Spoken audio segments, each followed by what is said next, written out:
मेरा नाम है मनीषा और मैं आप सभी का स्वागत करती हूँ आपके अपने YouTube चैनल एग्जाम एक्सप्रेस में। तो दोस्तों आज मैं आप लोगों से डिस्कस करने वाली हूँ DFCCL के जितने भी क्वेश्चन आए हुए हैं 2018 में इलेक्ट्रिकल और SNT के। तो सर्किट थ्योरी हम क्वेश्चन सॉल्व करेंगे और क्वेश्चन के थ्रू मैं आप लोगों को बहुत अच्छे अच्छे कंसेप्ट बताऊंगी और क्या क्वेश्चन आ सकता है।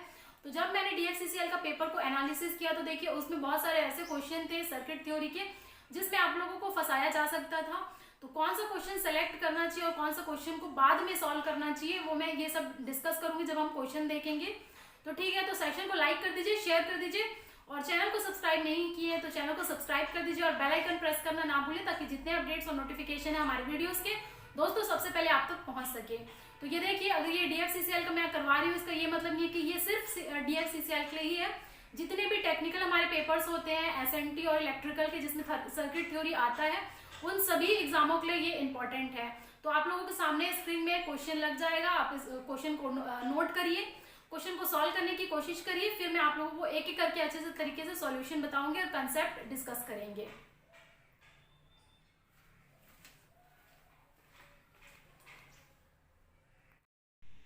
Question number 1. Calculate the current I in the following circuit using superposition theorem. Your option is option number A 375 milliampere, option B 200 milliampere, option C 150 milliampere and option D 100 milliampere.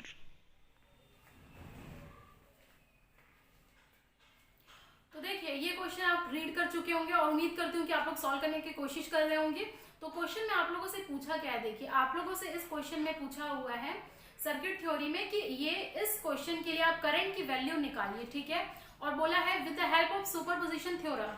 तो इस question में देखिए कहीं भी मुझे नहीं लगता कि सुपरपोजिशन थ्योरम की आपकी रिक्वायरमेंट है, क्योंकि अगर आप लोगों को थ्योरम से सॉल्व करने के लिए बोलता है सुपरपोजिशन थ्योरम आप यूज करेंगे तो काफी टाइम लगेगा। तो आप लोगों को मैं सिंपल सा तरीका बताती हूँ कि इस क्वेश्चन को आप एग्जाम में कैसे सॉल्व कर सकते हैं, ठीक है।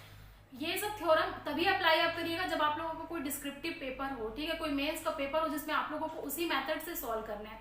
लेकिन आप किसी भी मेथड से सॉल्व करेंगे तो आप लोगों को आंसर सेम आएगा। तो ये बिल्कुल आप लोगों को ये नहीं सोचना है कि कोई स्टूडेंट क्या करते जाता है बिल्कुल सुपरपोजिशन थ्योरम लगाया बैठा और क्वेश्चन को सॉल्व करने के आंसर नहीं आ रहा है।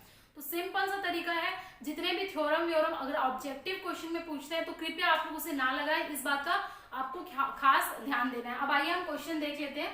तो ये आप लोगों का क्वेश्चन है, आप लोगों को ये पूरा रेजिस्टेंस, करंट और वोल्टेज की वैल्यू दी हुई है, ठीक है, और यहाँ पर बोला है सुपरपोजिशन थ्योरम के थ्रू आप लोगों को क्वेश्चन को सॉल्व करना है। एक मुझे आप बात बताइए, जहाँ यहाँ पर कितने हैं, दो वोल्टेज सोर्स है, ये दोनों 8 वोल्ट के एंड 6 वोल्ट के और 2 एम्पियर का यहाँ पर करंट है, यानी कि हमारे टोटल जो सोर्स आएंगे, जो टोटल एक्टिव सोर्स है, एक्टिव सोर्स कहने का मतलब जो डिलीवर कर सकते हैं पावर, ठीक है। तो एक्टिव सोर्स है यहाँ पर 3 और 3 बार आप लोगों को क्या करना पड़ेगा, 3 बार इस क्वेश्चन को सॉल्व करना पड़ेगा। कहने का मतलब है एक बार इसको शॉर्ट किए, इन दोनों को लेकर के सॉल्व किए, फिर एक बार अगर इसको लेंगे तो इन दोनों को लेकर के सॉल्व करेंगे। तो जो सुपरपोजिशन थ्योरम हम नॉर्मली अप्लाई करते हैं वो होता है। तो इस क्वेश्चन में आप लोगों को बिल्कुल भी अपना टाइम वेस्ट नहीं करना है सुपरपोजिशन थ्योरम लगा करके, ठीक है। देखिए इस क्वेश्चन में आप KVL भी लगा सकते हैं, ठीक है, KVL भी लगा सकते हैं, KCL भी लगा सकते हैं, सब लगा सकते हैं, लेकिन आप लोगों को एक शॉर्टेस्ट तरीका ढूंढना है कि कैसे आप क्वेश्चन को सॉल्व कर ले रहे हैं, ठीक है। ये क्वेश्चन मैं फटाक से सॉल्व कर सकती थी, लेकिन मेरे को आपको बताने का मुद्दा ये था कि आप लोग क्वेश्चन को सही तरीके से पहचाने और सही तरीके से अपना दिमाग लगा करके विद इन 30-40 सेकंड में आप अपना आंसर ला दें, ठीक है। तो आइए अब हम क्वेश्चन को सॉल्व करते हैं और अगर आप लोगों का आंसर आ गया तो कमेंट सेक्शन में फटाफट आंसर लिख करके बताइए कि क्या आपका ऑप्शन आ रहा है, ठीक है। देखिए हमेशा मैं क्वेश्चन को कैसे सॉल्व करती हूँ, इजी बनाने के लिए हमेशा करंट को मैं डिवाइड करती हूँ, ठीक है, वो चाहे कितना भी बड़ा क्वेश्चन क्यों ना हो, हमेशा मैं क्वेश्चन को डिवाइड करूंगी। तो यहाँ पर आप एक चीज ऑब्जर्व कर रहे होंगे, देख लीजिए, ये आप लोगों की वैल्यू पूछी है करंट की, यहाँ पर पूछा है करंट का। तो जितना करंट इधर जा रहा है, जाहिर सी बात है आपने KCL पढ़ा होगा, incoming current is equal to outgoing current, ठीक है, जितना करंट आ रहा है उतना ही करंट निकलना चाहिए। तो अगर यहाँ पर I है तो आप मुझे ये बताइए कि यहाँ पर भी I की वैल्यू होगी कि नहीं, I एम्पियर ही करंट होगा कि नहीं, ठीक है। अब अगर यहाँ से I है टोटल और I में से 2 एम्पियर निकल चुका है, I में से 2 एम्पियर निकल चुका है, तो इस ब्रांच में करंट कितना बचा, I - 2 बचा कि नहीं बचा, आप लोग सभी बताइए। करंट आई में से 2 एम्पियर इधर निकल गया है, तो इस ब्रांच में करंट कितना जाएगा, I-2 जाएगा। चाहे तो आप कैलकुलेट करके देख सकते हैं इस नोड पे, ठीक है, वैल्यू आई ही आएगी। अब आप लोगों को बहुत ही सिंपल है, फटाक से आप क्वेश्चन सॉल्व कर सकते हैं। देखिए, जब भी करंट सोर्स रहता है तो हमें क्या करना रहता है, हमें सुपर नोड का कंसेप्ट लगाना पड़ता है, ठीक है। मतलब सुपर नोड को मतलब ये है कि जो करंट सोर्स है उसको हम क्या करेंगे, उसको हम बाईपास कर देंगे, ढक देंगे। तो जो आप लोगों का लगेगा वो इस सारे ऐसे करके लूप में केवीएल लगेगा, ठीक है। अब ये एक आप लोगों का लूप हो गया। अब एक इक्वेशन है, एक इक्वेशन के थ्रू आप ये क्वेश्चन को सॉल्व कर सकते हैं, ठीक है। तो आइए क्वेश्चन को हम सॉल्व कर लेते हैं। यहाँ पर लूप है, देखिए। अब ये बहुत सारे स्टूडेंट को कंफ्यूजन होता है कि मैम प्लस ले या माइनस ले, क्योंकि कई बार कंफ्यूजन होता है। कई जब आप सेमेस्टर एग्जाम दिए रहते हैं तो कई बार इसको नेगेटिव को पॉजिटिव लेते हैं और पॉजिटिव को नेगेटिव ले तक करके ऐसा कुछ कंसेप्ट रहता है। लेकिन मैं बहुत ही सिंपल तरीके से बता रही हूँ, जो भी आप लोगों को इस डायरेक्शन में अगर आप मूव कर रहे हैं, इस डायरेक्शन आप मूव कर रहे हैं, तो जो भी अगर नेगेटिव दिखाएगा तो नेगेटिव ले लेना है, अगर पॉजिटिव दिखाएगा तो पॉजिटिव लेना है। ज़्यादा सोचने की जरूरत नहीं है आप लोगों को, ठीक है। तो यहाँ पर लगाते हुए चलिए, देखिए ये हो जाएगा -8 प्लस ओम्स लॉ के हिसाब से क्या होता है, V = IR होता है। तो करंट यहाँ का I है और 6 ओम इसका रेजिस्टेंस है, तो यहाँ पर क्या हो जाएगा, ये हो जाएगा 6I। अब यहाँ पर देखिए, इसको हमें बाईपास करना है तो हमें इस ब्रांच का करंट देखना होगा, +2। इससे करंट कितना है, I-2 आ रहा है। फिर यहाँ पर आइए, यहाँ पर क्या हो जाएगा, 8I प्लस, देखिए अब यहाँ पर जब आप आए हैं तो प्लस पहला आया टर्मिनल, तो +6 = 0 कर दिया। आप मुझे बताइए, क्या इक्वेशन ये आप सॉल्व नहीं कर पाएंगे? सिंगल इक्वेशन के थ्रू मैं क्वेश्चन को सॉल्व कर रही हूँ। कोई भी हमें केवीएल, केसीएल या फिर सुपरपोजिशन थ्योरम पूछा है, लगाने की जरूरत नहीं है। आई थिंक आप लोगों को क्लियर होगा। अब ये इक्वेशन है, ठीक है, ये तो मैं आराम से बता रही हूँ इसलिए इतना टाइम लग रहा है। एग्जाम में आप फटाफट क्वेश्चन को सॉल्व कर सकते हैं।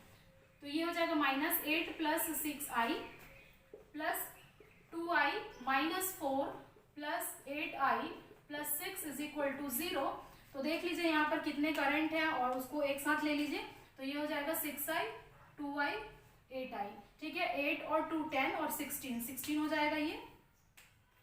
तो 16I, यहाँ पर देखिए -8 -4 + 6 कितना हो जाएगा, -8 -4 -12 -12 + 6 कितना हो जाएगा, -6 = 0। देयरफॉर यहाँ पर करंट की जो वैल्यू निकली 6/16 हुई। 6/16 है, 2 से हम कट कर देते हैं इसको। तो जब हम कट करेंगे तो कितना हो जाएगा, 3/8। 3/8 इसका आंसर आया। अब आप लोगों को मालूम होना चाहिए, देख लीजिए। अब आप इसको क्या करेंगे, इसको आप सॉल्व नहीं करना है। देख लीजिए, आप लोगों की इतनी अच्छी मैथमेटिकल कैलकुलेशन होनी चाहिए कि आप फटाक से आंसर दे सके।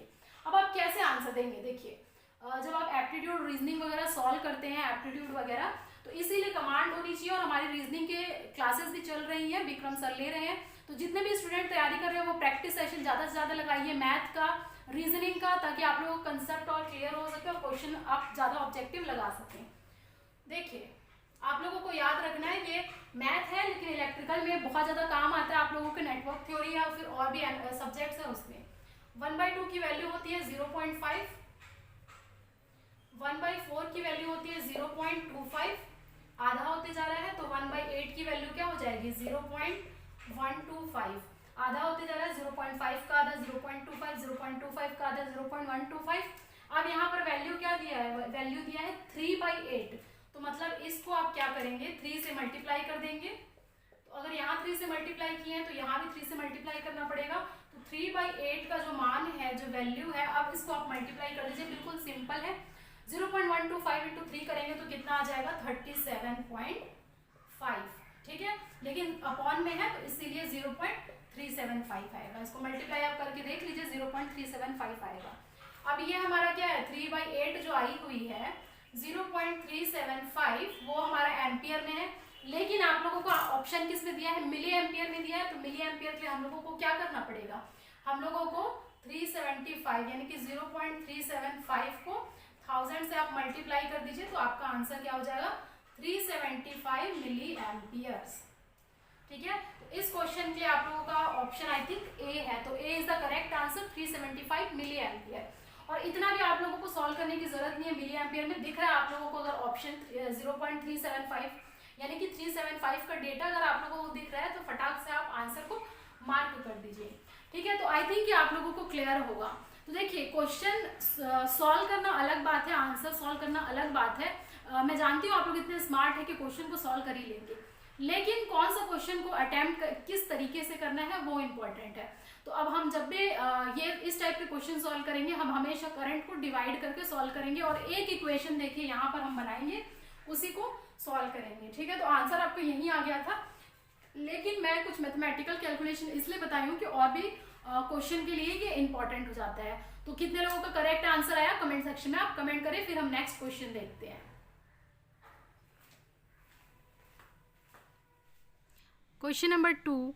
The values of voltages V1 and V2 for the circuit shown below is use nodal analysis and the options are shown on the screen. तो देखिए, ये हमारा सेकंड क्वेश्चन है और ये सेकंड क्वेश्चन भी आया हुआ है। तो न्यूमेरिकल बहुत ज्यादा आए हुए हैं सर्किट थ्योरी से। देखिए, इस क्वेश्चन में आप लोगों को क्या बोला है, calculate the value of node voltage V1 and V2। तो यहाँ पर V1 एंड V2 की वैल्यू आप लोगों को कैलकुलेट करनी है और बोला है क्वेश्चन में with the help of nodal analysis. तो देखिए, कभी भी आप लोगों को DFCCL में मैंने बहुत सारे क्वेश्चन ऐसे देखे हैं जिसमें इस मेथड से ही यूज करना है। उनको नहीं पता है कि किस मेथड से सॉल्व किया गया है, आंसर से मतलब होता है, ठीक है। तो देखिए, नोडल एनालिसिस से अगर आप सॉल्व करेंगे तो आप लोगों को टाइम जरूर ज्यादा लगेगा, ठीक है। तो ये आप लोगों को यूज कर सकते हैं और कोई स्टूडेंट बिल्कुल स्टक हो जाएगा कि हाँ मुझे तो नोडल एनालिसिस आता था, KVL KCL सब आता था, तो मैं इस क्वेश्चन में इसी मेथड से अप्लाई करूंगा। बिल्कुल आप लोगों को ऐसा नहीं करना है, इसलिए मैं ये सब क्वेश्चन आप लोगों से डिस्कस कर रही हूँ। हमेशा और हमेशा एक बात आप लोगों को ध्यान रखनी है कि जहां पर भी आप लोगों को दिखाई दे, जैसे कि ये 1 एम्पियर का करंट सोर्स है, तो हमेशा करंट को डिवाइड करके क्वेश्चन को सॉल्व करने की कोशिश करिए, बहुत आसानी से आप लोगों का आंसर आ जाएगा और ये मेरी गारंटी है, ठीक है। तो हमेशा इस मेथड को आप फॉलो करिए और देखिए कैसे मैं चुटकियों में क्वेश्चन को सॉल्व कर लेती हूँ, ठीक है। तो मेरे साथ साथ सॉल्व करिए और उम्मीद है कि अगर आप लोग क्वेश्चन बना लिए होंगे तो फटाफट ऑप्शन बताइए कि आप लोगों का आंसर क्या आ रहा है। आइए अब हम क्वेश्चन को देख लेते हैं। तो यहाँ पर देखिए 1 एम्पियर का करंट क्या है, 1 एम्पियर का करंट इस तरफ जा रहा है, ठीक है, मतलब यहाँ से आ रहा है 1 एम्पियर का करंट। यहाँ पर मैंने क्या लिया है, यहाँ पर मैंने करंट I लिया है, यानी कि इस ब्रांच में जो 5 ओम का रेजिस्टर लगा हुआ है उस ब्रांच से मैंने अज्यूम किया है कि I एम्पियर करंट जा रहा होगा। तो बताइए 1 एम्पियर यहाँ से जा रहा है जिसमें से I इधर निकल जा रहा है, तो इस ब्रांच में क्या है, इस ब्रांच में 1 माइनस I करंट होगा कि नहीं होगा ये बताइए, ठीक है। इस नोड में मैंने क्या लगाया है, KCL लगा दिया है, यानी कि 1 एम्पियर इनकमिंग है उसमें से I निकल जा रहा है, तो इस ब्रांच में बचा हुआ करंट जाएगा 1 माइनस I जाएगा। अब कुछ भी इतना टफ नहीं है, आप लोगों को क्या करना है, आप लोगों को ये वाले में एक इक्वेशन का लूप लगा देना है, तो जिससे करंट I निकल जाएगा। अगर I पता है, R पता है, तो यहाँ का V1 पता चल जाएगा। बहुत ही सिंपल है, देखिए तो लगा देते हैं। देखिए यहाँ से इस तरफ मैं बढ़ रही हूँ तो हम इस डायरेक्शन में बढ़ रहे हैं और यहाँ का डायरेक्शन ऑपोजिट है, डाउनवर्ड है, मतलब हम ऊपर जा रहे हैं, ये नीचे आ रहा है, तो हमेशा एक माइनस साइन लगता है, ये ध्यान रखिए, ठीक है। तो इस इक्वेशन के लिए क्या हो जाएगा, -5I। देखिए 5 ओम है, करंट I आ रहा है, लेकिन हमारा डायरेक्शन इसलिए माइनस लगाई है। फिर इस डायरेक्शन, अब यहाँ से यहाँ जब आप जाएंगे तो ये क्या हो जाएगा, यहाँ का रेजिस्टर 3 ओम है, करंट कितना है 1 माइनस I है, तो ये हो जाएगा 3 1 माइनस I, ठीक है। प्लस यहाँ पर भी करंट कितना जा रहा है, यहाँ पर भी करंट 1 माइनस I ही जा रहा है, तो ये 7 1 माइनस I इक्वल टू 0। अगर किसी को और समझ में आता तो वो एक बार में ही लिख देते। देखिए ये 3 ओम है, ये 7 ओम है, दोनों का हो जाएगा 10 ओम। तो ये मैं डायरेक्ट भी लिख सकती थी, लेकिन आप लोगों को समझाने के लिए मैंने ऐसे लिखा है। ये इसको सॉल्व कर लीजिए, 5I plus 10 1 minus I is equal to 0, hence -5I plus 10 minus 10I is equal to 0।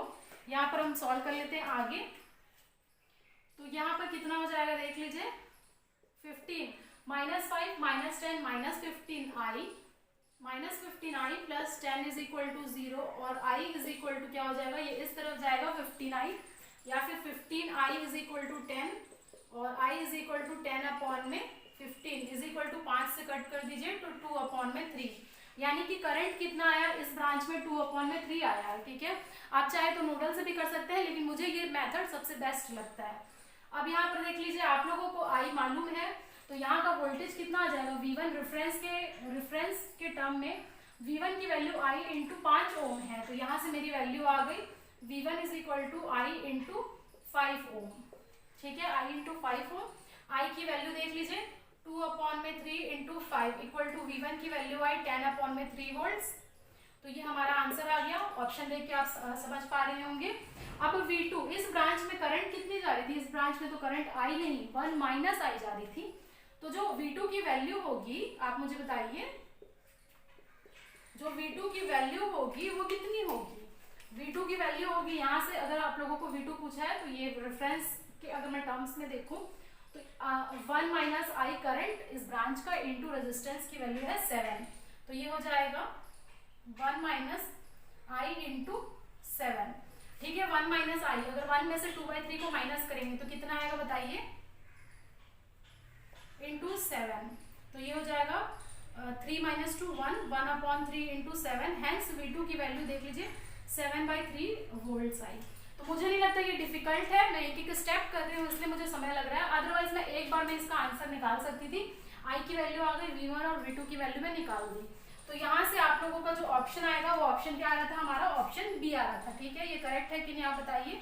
तो V1 की वैल्यू है 10/3 एंड V2 की वैल्यू है 7/3। अब आपका काम क्या है, आप लोगों को ज्यादा से ज्यादा प्रैक्टिस करने के लिए इस क्वेश्चन को नोडल से आप सॉल्व करके मुझे बताइए और आंसर बताइए कि आपको कौन सा मेथड आसान लगता है। ठीक है, आंसर निकाल करके बताइए कौन सा मेथड आसान लगता है। ठीक है, तो इस क्वेश्चन का आंसर आप लोगों को समझ में आया, तरीका समझ में आया, हमेशा इसी मेथड से सॉल्व करने की कोशिश करिएगा। अब आते हैं हमारे थर्ड क्वेश्चन में। ठीक है, Question number 3. If two capacitances having capacitances of 5 microfarad and 10 microfarad respectively are connected in series across a 200 volt supply, find the potential difference across each capacitor, and the options are shown on the screen. तो देखिए यहाँ पर आप लोग question read कर लिए होंगे। Question क्या कह रहा है देख लीजिए। सबसे पहले तो क्वेश्चन को समझ लेते हैं, उसके बाद हम इसमें कुछ सीरीज पैरेलल का कॉन्सेप्ट सीखेंगे, क्योंकि देखिए यहाँ पर मेरा क्वेश्चन सॉल्व कराना मकसद नहीं, आप लोगों को ज्यादा से ज्यादा कंसेप्ट को कवर करते हुए चलना है। तो कोई नया बच्चा जुड़ रहा है तो आप लोग और भी हमारी बेसिक की क्लास आएगी, उसमें और अच्छे से कंसेप्ट समझ सकते हैं। फिलहाल अभी आप बहुत सारे कंसेप्ट सीख पाएंगे, उसको देखते हैं। तो देखिए यहाँ पर बोल रहा है 2 कैपेसिटर लगे हुए हैं जिसकी वैल्यू आप लोगों को गिवन है क्वेश्चन में। C1 की वैल्यू गिवन है, देखिए यहाँ पर C1 की वैल्यू है 5 माइक्रोफैरड और C2 की वैल्यू गिवन है 10 माइक्रोफैरड। ठीक है, और ये दोनों आपस में कैसे कनेक्टेड है, आपस में ये दोनों सीरीज में कनेक्टेड है, जैसे कि क्वेश्चन में गिवन है। ठीक है, तो इस क्वेश्चन में सीरीज गिवन है, हम पैरेलल भी देखेंगे। वोल्टेज इज इक्वल टू, जो सप्लाई वोल्टेज है वो 200 वोल्ट है, यानी कि 200 वोल्ट से कनेक्टेड है 2 कैपेसिटर सीरीज में। तो बताइए कि potential difference across each capacitor कितना होगा, यानी कि एक कैपेसिटर और दूसरी कैपेसिटर दोनों में ही वोल्टेज कितना आएगा या फिर पोटेंशियल डिफरेंस कितना आएगा। और आप लोगों को ये चीज मालूम है कि हमेशा सीरीज में करंट सेम होता है और वोल्टेज क्या होता है, डिवाइड होता है। आई थिंक ये आप लोगों को क्लियर होना चाहिए, लेकिन फिर भी मैं देखिए कोई नया बच्चा है बिल्कुल ही, तो आप लोग कॉन्सेप्ट को समझने की कोशिश करिएगा। ठीक है, जैसे कि मान लीजिए ये कोई सर्किट है, फर्स्ट रेजिस्टर का मैं सॉल्व कर रही हूँ, तो ये हमारा क्या हो जाएगा, रेजिस्टर। 2 रेजिस्टर मान लीजिए कैसे कनेक्टेड है, सीरीज में कनेक्टेड है। ठीक है, सीरीज में कनेक्टेड है, तो ये हो जाएगा R1, ये हो जाएगा R2। अगर ये कनेक्टेड है सीरीज में, अगर ये कनेक्टेड है सीरीज में, सीरीज कहने का मतलब है जैसे ये मान लीजिए 2 टर्मिनल है, तो इसका जो लास्ट टर्मिनल होगा इसके फर्स्ट टर्मिनल से ऐसे कनेक्टेड होगा, इसे कहते हैं सीरीज कनेक्शन। तो सीरीज कनेक्शन अगर है हमारा सर्किट, मान लीजिए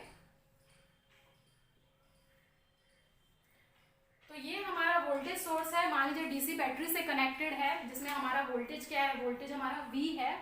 तो यहाँ पर हमेशा करंट, देखिए एक ही सर्किट है, एक ही लूप है, तो हमेशा एक लूप में करंट क्या होगा, करंट तो हमेशा I होगा।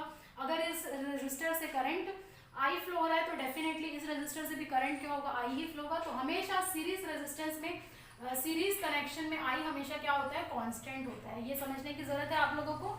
उसके बाद हमारा जो वोल्टेज है, वोल्टेज डिवाइड होता है, यानी कि यहाँ पर करंट तो आई है, लेकिन यहाँ रेजिस्टेंस R1 R2 डिफरेंट हो सकता है, सेम भी हो सकता है। अगर मान लीजिए डिफरेंट है तो यहाँ पर ड्रॉप क्या हुआ, मान लीजिए plus minus V1 plus minus V2, ठीक है। V1 V2 अलग अलग होंगे। आई थिंक आप लोगों को ये क्लियर होगा। सेम इंडक्टर का केस भी होगा।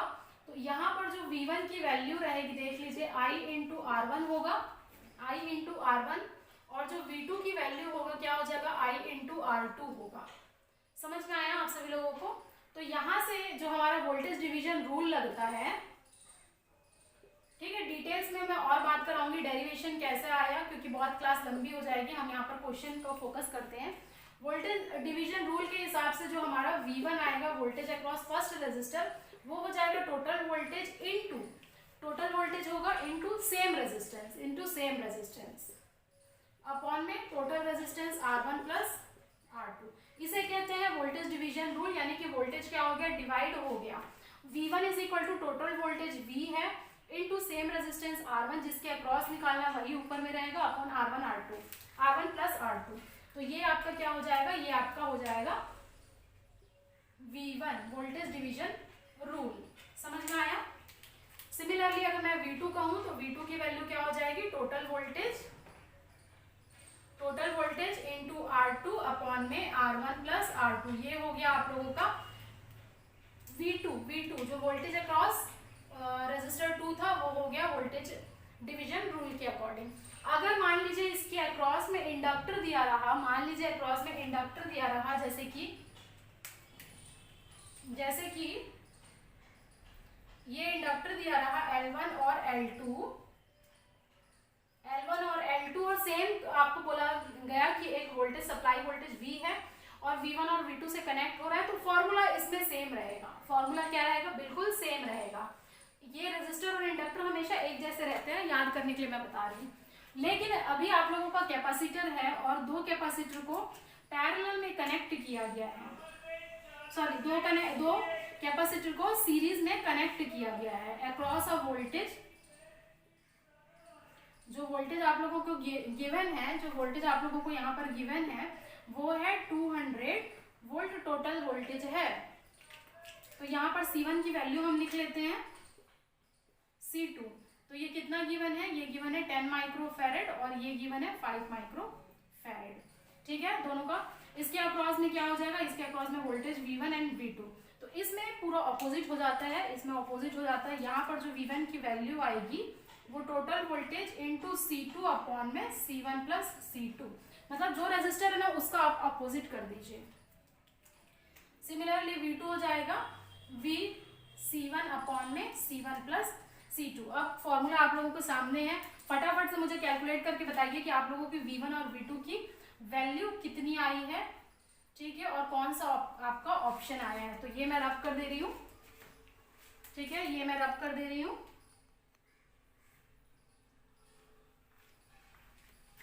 तो इतना आई थिंक क्लियर है सीरीज का कंसेप्ट। सीरीज का कंसेप्ट आप लोगों को क्लियर है। और पैरेलल में हमेशा क्या होता है, हमेशा पैरेलल में करंट डिवाइड होता है। तो जब हम क्वेश्चन देखेंगे तो उसमें करंट डिवीजन रूल में पढ़ेंगे। यहाँ से आप लोगों की जो V1 की वैल्यू है वो हो जाएगी 200 इंटू C2। C2 कितना है आप लोगों का 10 अपॉन में 5 प्लस 10। तो सॉल्व कर लीजिए कितना आ जाएगा V1 की वैल्यू 200 इंटू 10 अपॉन में 15। यहाँ से 2/3 कट हुआ तो 400 अपॉन में 3 आंसर आएगा। तो यहाँ पर V1 की वैल्यू कितनी आ जाएगी 160.66 वोल्ट्स। जब आप सॉल्व करेंगे 403 को तो 166.66 वोल्ट्स आपका आंसर आएगा। सिमिलरली V2 अब आपको मालूम है। अब देखिए आपको वापस से सॉल्व करने की जरूरत नहीं है V2 के लिए। फिर आप टोटल में से जब आप V1 को माइनस कर देंगे, टोटल कितना है 200 वोल्ट्स है माइनस 166.66 है, वही तो आप लोगों का वैल्यू देगा V2 की, ठीक है। इसमें कोई आई थिंक आप लोगों को मिस नहीं समझ, ये दिक्कत नहीं होनी चाहिए, ठीक है। तो यहाँ से ये 133 हो जाएगा। 400/3 कितना होता है आप लोग बताइए 133.33 वोल्ट, ठीक है। 133/33 वोल्ट, क्योंकि 4/3 कितना होता है V2 की वैल्यू 66. ठीक है, यहाँ पर आप लोग मिस्टेक मत करिएगा, 66.66 वोल्ट इसका आंसर आ जाएगा। ठीक है, आई थिंक ये आप लोगों को क्लियर है। तो ये V1 और V2 हो गया। इसके अकॉर्डिंग आप लोगों का आंसर कितना आएगा? ऑप्शन आएगा बी। क्या आएगा? ऑप्शन बी आएगा। तो देखिए इसमें हम लोगों ने देखा है सीरीज में अगर कनेक्टेड रहेंगे रेजिस्टर या फिर कैपेसिटर, इंडक्टर, तो हम लोगों का वोल्टेज डिवीजन रूल के अकॉर्डिंग में जो V1 और V2 आती है वो कैसे आती है? रेजिस्टर में क्या होता है? Total voltage into R1 upon में R1 प्लस R2, ये V1 की आएगी। लेकिन कैपेसिटर पूछेगा तो हमेशा उल्टा कर देना है। ठीक है, ये बात आप लोगों को ध्यान रखनी है।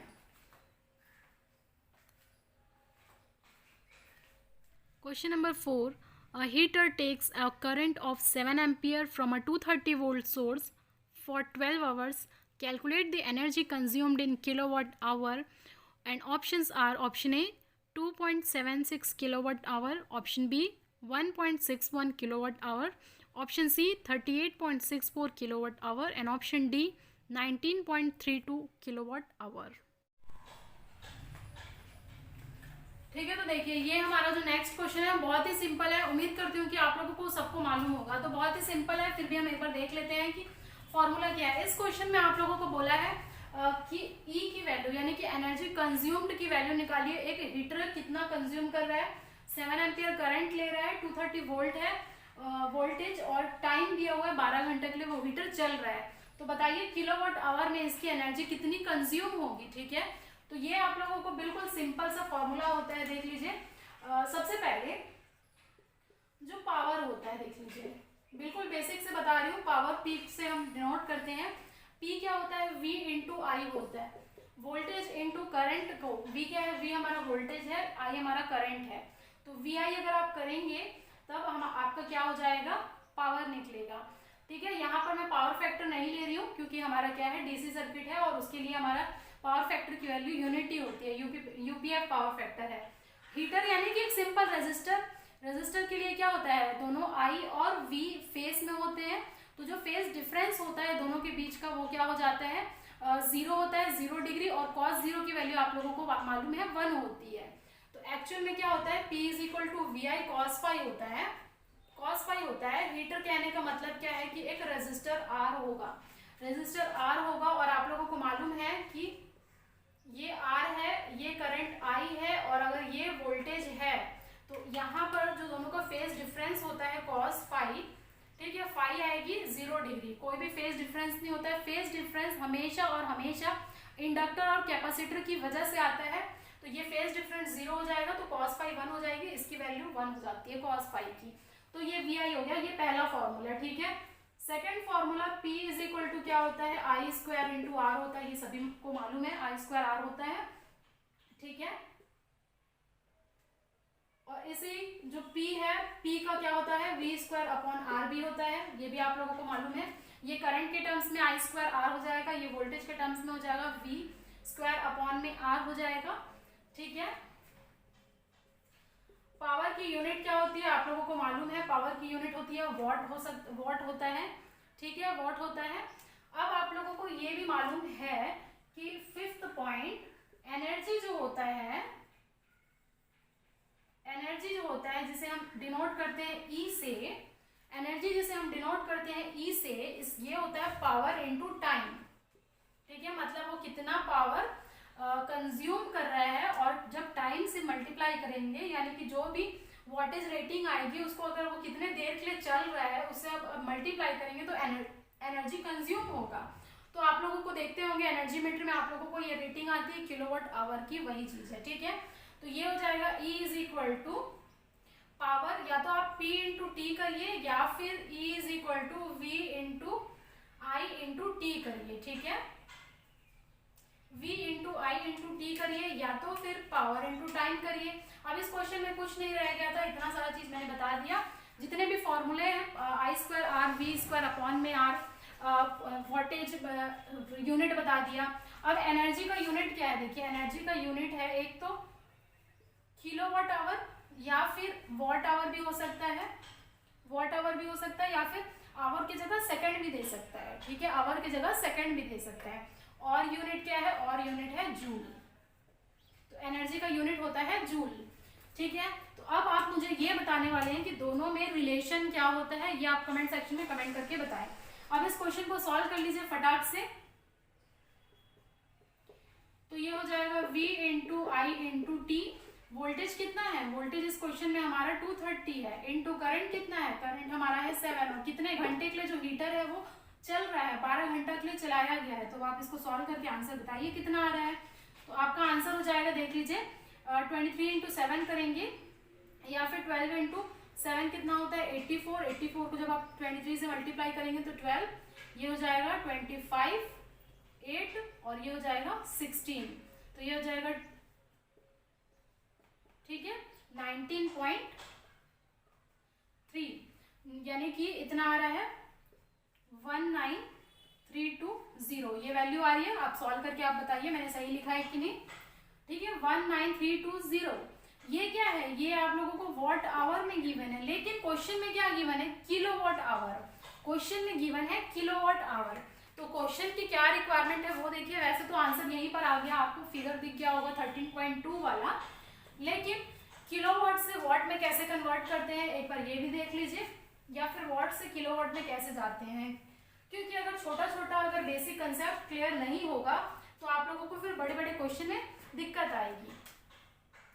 तो ये आप लोगों को मालूम है 1 kilowatt is equal to 1000 watt होता है। 1 किलोवाट बराबर 1000 वॉट होता है। तो यहाँ पर 1 किलोवाट आवर बराबर कितना हो जाएगा, तो ये 1000 वॉट आवर हो जाएगा। सही लिखा है मैंने, ठीक है। अब आप लोगों को वॉट आवर गिवन है, आप लोगों को किलोवाट में करना है, तो इसका जस्ट ऑपोजिट कर दीजिए। अगर मुझे यहाँ पर 1 वॉट आवर की वैल्यू चाहिए तो ये क्या हो जाएगा, जो भी आंसर है उसको आपको 1000 से डिवाइड करना पड़ेगा। ठीक है, 1000 से डिवाइड करना पड़ेगा। तो अब आप लोगों को इसको किलोवाट में कन्वर्ट करने के लिए क्या करना पड़ेगा, 1000 से आप लोगों को यहाँ पर डिवाइड करना पड़ेगा। आई थिंक ये आप लोगों को क्लियर है। तो आंसर आ जाएगा 19.32 किलोवाट आवर। कितना आ जाएगा, 19.32 किलोवाट आवर।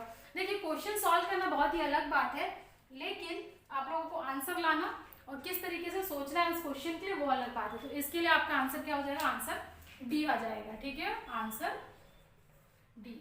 तो ये मैं उम्मीद करती हूँ कि आप लोगों को ये चीज समझ में आया होगा। ठीक है, नेक्स्ट क्वेश्चन हम देखेंगे। Question number 5. The value of R for which the maximum power transfer across AB of the circuit shown in the figure below is, and the option are 23.8 ohm, option B 238 ohm, option C 2.38 ohm and option D 3. तो देखिए इस question में आप लोगों को क्या पूछा गया है, इस क्वेश्चन में आप लोगों से पूछा हुआ है भाई आर की वैल्यू निकालिए, कब निकालिए, जब मैक्सिमम पावर ट्रांसफर हो रहा है। तो इस टाइप के क्वेश्चन में अगर आप लोगों को, जाहिर सी बात है बहुत इंपॉर्टेंट क्वेश्चन और एक ना एक क्वेश्चन हर एक एग्जाम में देखने को मिलता है। For the maximum power transfer find the value of R. ठीक है, across this terminal A B. तो ये जो हमारा टर्मिनल ए और बी है इसके अक्रॉस में हम लोगों को वैल्यू ऑफ आर निकालिए। आर की वो क्या वैल्यू होगी कि मैक्सिमम पावर ट्रांसफर होगा। ठीक है, तो ये बहुत ही सिंपल क्वेश्चन है। देखिए हमेशा इस टाइप के क्वेश्चन में आप लोगों को करना क्या है कि जो भी ये हमारा कंसेप्ट होता है कि मैक्सिमम पावर ट्रांसफर थ्योरम के लिए हम लोग ZTH और RTH की वैल्यू निकालते हैं। और RTH हम कैसे निकालते हैं, यहाँ पर अगर हम लोगों को RTH कैलकुलेट करना पड़ा, यही RTH ही हमारा R है। तो यही R को की वैल्यू निकालने के लिए जितने भी वोल्टेज सोर्स है, देखिए जितने भी वोल्टेज सोर्स हैं उसको हमें करना है शॉर्ट सर्किट। ये हमारा फर्स्ट पॉइंट है। ठीक है, तो कोई नया बच्चा है तो आप लोग कंफ्यूज मत होइएगा। जितने भी वोल्टेज सोर्स हैं उसको हमें करना है शॉर्ट, उसे हमें करना है शॉर्ट सर्किट। अब शॉर्ट सर्किट कहने का मतलब क्या है, शॉर्ट सर्किट कहने का मतलब ये है कि उसके इंटरनल रेजिस्टेंस से उसको रिप्लेस कर देना है। तो अब आप मुझे बताइए कि ये एक आइडियल वोल्टेज सोर्स है। एक कंसेप्ट आप और यहाँ पर और लिख लीजिए कि एक first point ideal voltage source का जो इंटरनल इम्पीडेंस आता है, इंटरनल इम्पीडेंस होता है या रेजिस्टेंस होता है, वो होता है 0 ओम। 0 ओम कहने का मतलब है कि शॉर्ट सर्किट है। सेकंड, अगर आपको पूछेगा कि भाई आइडियल करंट सोर्स का बताइए, तो आइडियल करंट सोर्स का जो इंटरनल रेजिस्टेंस या इम्पीडेंस होता है वो होता है इनफाइनाइट ओम। इनफाइनाइट मतलब होता है कि ओपन सर्किट। ओपन सर्किट का मतलब है कि वहां से कोई भी करंट फ्लो नहीं हो रहा है। ठीक है, ये हो गया हमारा थर्ड पॉइंट। और फोर्थ नोट पॉइंट ये है कि आइडियल वोल्ट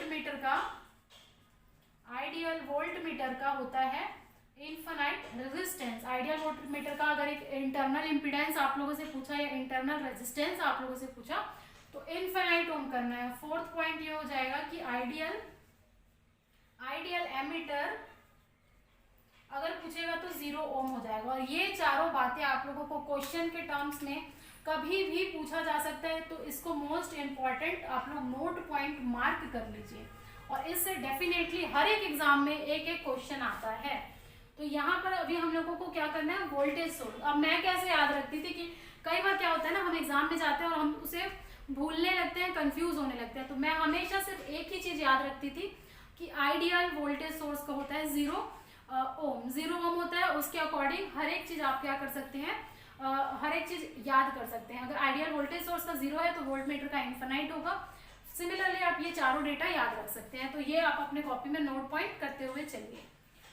ठीक है, तो ये हम क्या कर दे रहे हैं, शॉर्ट सर्किट कर रहे हैं, यानी कि 0 ओम से 0 ओम कहने का मतलब है कि पूरा कोई भी रेजिस्टेंस नहीं होगा, शॉर्ट होगा। और जो सेकंड बात है, जो करंट अगर सोर्स दिया रहेगा, मान लीजिए करंट सोर्स दिया रहेगा, मान लीजिए ये वाला कुछ करंट सोर्स दिया रहेगा, उसको हम करेंगे ओपन सर्किट। ठीक है, ओपन सर्किट कहने का मतलब क्या है कि इनफाइनाइट रेजिस्टेंस होता है, यानी कि कोई भी करंट वहां से फ्लो नहीं होगा। तो इसीलिए इस क्वेश्चन में कहीं भी करंट सोर्स तो दिया नहीं है, सिर्फ और सिर्फ क्या दिया है, वोल्टेज सोर्स है। तो इस वोल्टेज सोर्स को हम लोग शॉर्ट कर देंगे और ये जो टर्मिनल है वहां से हम लोग रेजिस्टेंस निकालेंगे, यानी कि वहां से हम उस पॉइंट से देखेंगे। ठीक है, यहाँ तक आप लोगों को बात समझ में आई। अगर ये आप लोग नोट कर लिए हैं तो फिर मैं क्वेश्चन को सॉल्व करती हूँ। देखिए, क्वेश्चन को सॉल्व करना बहुत आसान होता है, लेकिन उससे जुड़ी कंसेप्ट को आपको सीखना बहुत जरूरी होता है। तो यहाँ पर अभी जो हमारा क्या हो जाएगा, ये जो 10 वोल्ट का सोर्स है वो हो गया हमारा शॉर्ट। तो ये टर्मिनल ए बी को मैंने क्या किया, इस टर्मिनल ए बी को मैंने ओपन किया। तो ये रहा मेरा A B terminal, this is my A, this is my B. और यहाँ से रेजिस्टेंस क्या है, यहाँ से मेरा रेजिस्टेंस है 2 ओम, यहाँ एक रेजिस्टेंस है 3 ओम का। ठीक है, यहाँ एक रेजिस्टेंस है 4 ओम का। और इसे हम क्या कर दिए, इसे हम शॉर्ट कर दिए हैं। ठीक है, इसे हम शॉर्ट कर दिए हैं। और यहाँ पर है रेजिस्टेंस की वैल्यू 1 ओम, और इसे भी हम क्या कर दिए हैं, शॉर्ट कर दिए हैं। समझ में आया आर की वैल्यू कैसे निकाल रहे हैं। और यहाँ से अब हम लोग क्या देखेंगे, इस आर की वैल्यू देखेंगे। तो मार्क कर लेते हैं, ये हमारा 1 ओम था, ये हमारा 2 ओम था, ये हमारा 3 ओम था और ये हमारा 4 ओम था। अब आप लोगों को ये डायग्राम से, ये सर्किट से साफ साफ देख पा रहे हैं कि 1 और 2 कैसे हैं, 1 और 2 पैरेलली कनेक्टेड हैं। देखिए ऐसे कनेक्टेड हैं, ऐसे ही तो कनेक्टेड है। ये 1 ओम है, ये 2 ओम है, मतलब पैरेलल में कनेक्शन है। 3 और 4 ओम भी आपस में कैसे हैं, पैरेलल में कनेक्टेड है। और ये आपस में जो कॉम्बिनेशन है वो फिर कैसे कनेक्टेड है, सीरीज में कनेक्टेड है। तो अब इस सर्किट को अगर मैं छोटा करना चाहूँ, इस सर्किट को अगर मैं छोटा करना चाहूँ तो कैसे हो जाएगा, देख लीजिए। मैं एक एक स्टेप इसलिए बता रही हूँ ताकि किसी भी स्टूडेंट को कंफ्यूजन ना हो, अदरवाइज क्वेश्चन सॉल्व करना कोई बड़ी बात नहीं है। ठीक है, ऐसा ही दिया है ये। तो ये हमारा हो जाएगा आर की वैल्यू, टर्मिनल ए और बी हो जाएगा। ये 1 ओम है, ये 2 ओम है, ये 3 ओम है और ये 4 ओम है। तो आपस में कैसे कनेक्टेड है देख लीजिए। ये मैं रब कर रही हूँ, उम्मीद करती हूँ आप लोग नोट डाउन कर लिए होंगे सारा पॉइंट। ठीक है, तो यहाँ से 1 और 2 ओम कैसे हैं, पैरेलल में कनेक्टेड हैं। तो ये हम लिख लिए, देख लीजिए। ये टर्मिनल ए था, ये टर्मिनल बी था और ये आपस में ऐसे कनेक्टेड हैं। कहने का मतलब ये है कि 1 in parallel with 2 ohm and 3 in parallel with 4 ओम। तो पैरेलल कॉम्बिनेशन कैसे करते हैं, जो भी रेजिस्टेंस दिया रहेगा R1 R2 तो हम कैसे निकालते हैं, R1 इंटू R2 अपन R1 प्लस R2। अगर किसी बच्चे को नहीं मालूम है तो पैरेलल कनेक्शन हम ऐसे निकालते हैं। ठीक है, R इक्विवेलेंट। R1 R2 यानी कि ये दोनों का मल्टीप्लिकेशन करेंगे न्यूमरेटर में, अपॉन दोनों का एडिशन करेंगे। तो यहाँ से हम सॉल्व कर लेते हैं। जो हमारा r की वैल्यू आएगी वो हो जाएगी 1 in parallel with 2 plus 3 in parallel with 4। I think ये आप लोगों को बिल्कुल क्लियर होगा। तो ये हो जाएगा 1 इंटू 2 अपॉन में 1 प्लस 2 प्लस 3 इंटू 4 अपॉन में 3 प्लस 4। सॉल्व करेंगे तो ये हो जाएगा 2 अपॉन में 3 प्लस 12 अपॉन में 7। एलसीएम ले लेंगे 21, तो यहाँ से 7 का मल्टीप्लाई, यहाँ से 3 का मल्टीप्लाई, तो ये हो जाएगा 14 प्लस 36। तो ये आंसर कितना आ जाएगा, ये आंसर आ जाएगा 50 अपॉन में 21, 2.38 ओम इसका आंसर है। तो 50 अपॉन 20 करेंगे। तो वैसे भी अब आप लोग कर रहे हैं तो देख रहे होंगे कि 50 अपॉन में 21 है, यानी कि करीबन 2 टाइम्स या उससे थोड़ा सा ज़्यादा आएगा। तो अब आपके ऑप्शन में क्या गिवन है, 238 एक ऑप्शन में गिवन है, 23.8 गिवन है, एक में 3 गिवन है। तो यहाँ पर देखिए 3 गुना तो है नहीं है। अगर ये 3 गुना होता तो 21 का 3 गुना कितना हो जाता, 63 भी नहीं होगा, तो 3 ऑप्शन तो हो ही नहीं सकता थर्ड वाला। फिर इतना 238 भी नहीं आ सकता, 23.8 भी नहीं आ सकता। तो इतना आप लोगों को करके देख सकते थे ऑप्शन से कि आपका ऑप्शन सी फिट बैठता 2.38। समझ में आया आप सभी लोगों को। तो इसका आंसर ये है। तो जब भी इस टाइप का क्वेश्चन आएगा आप लोगों को सीरीज पैरेलल का कॉम्बिनेशन देखना है और उसके बाद क्वेश्चन को सॉल्व करना है। वोल्टेज सोर्स को शॉर्ट करना है, करंट को ओपन करना है। अगर ये मान लीजिए ये करंट सोर्स होता तो ये टर्मिनल हमारा पूरा आउट हो जाता, ये हमारा ओपन हो जाता। ठीक है, तो उम्मीद करती हूँ कि ये आप लोगों को अच्छे तरीके से समझ में आया होगा। ठीक है,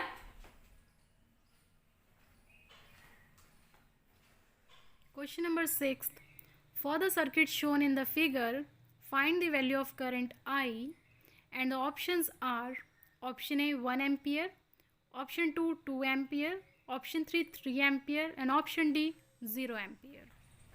तो देखिए ये सिक्स्थ क्वेश्चन में हम लोगों को क्या करना है, यहाँ पर आप लोगों को बोला है calculate the value of current I. तो मैं ये क्वेश्चन इसलिए लिया है मैंने क्योंकि देखिए बताने के लिए कि आप लोगों को कहीं लूप केवीएल वेवीएल नहीं लगाना है, नोडल।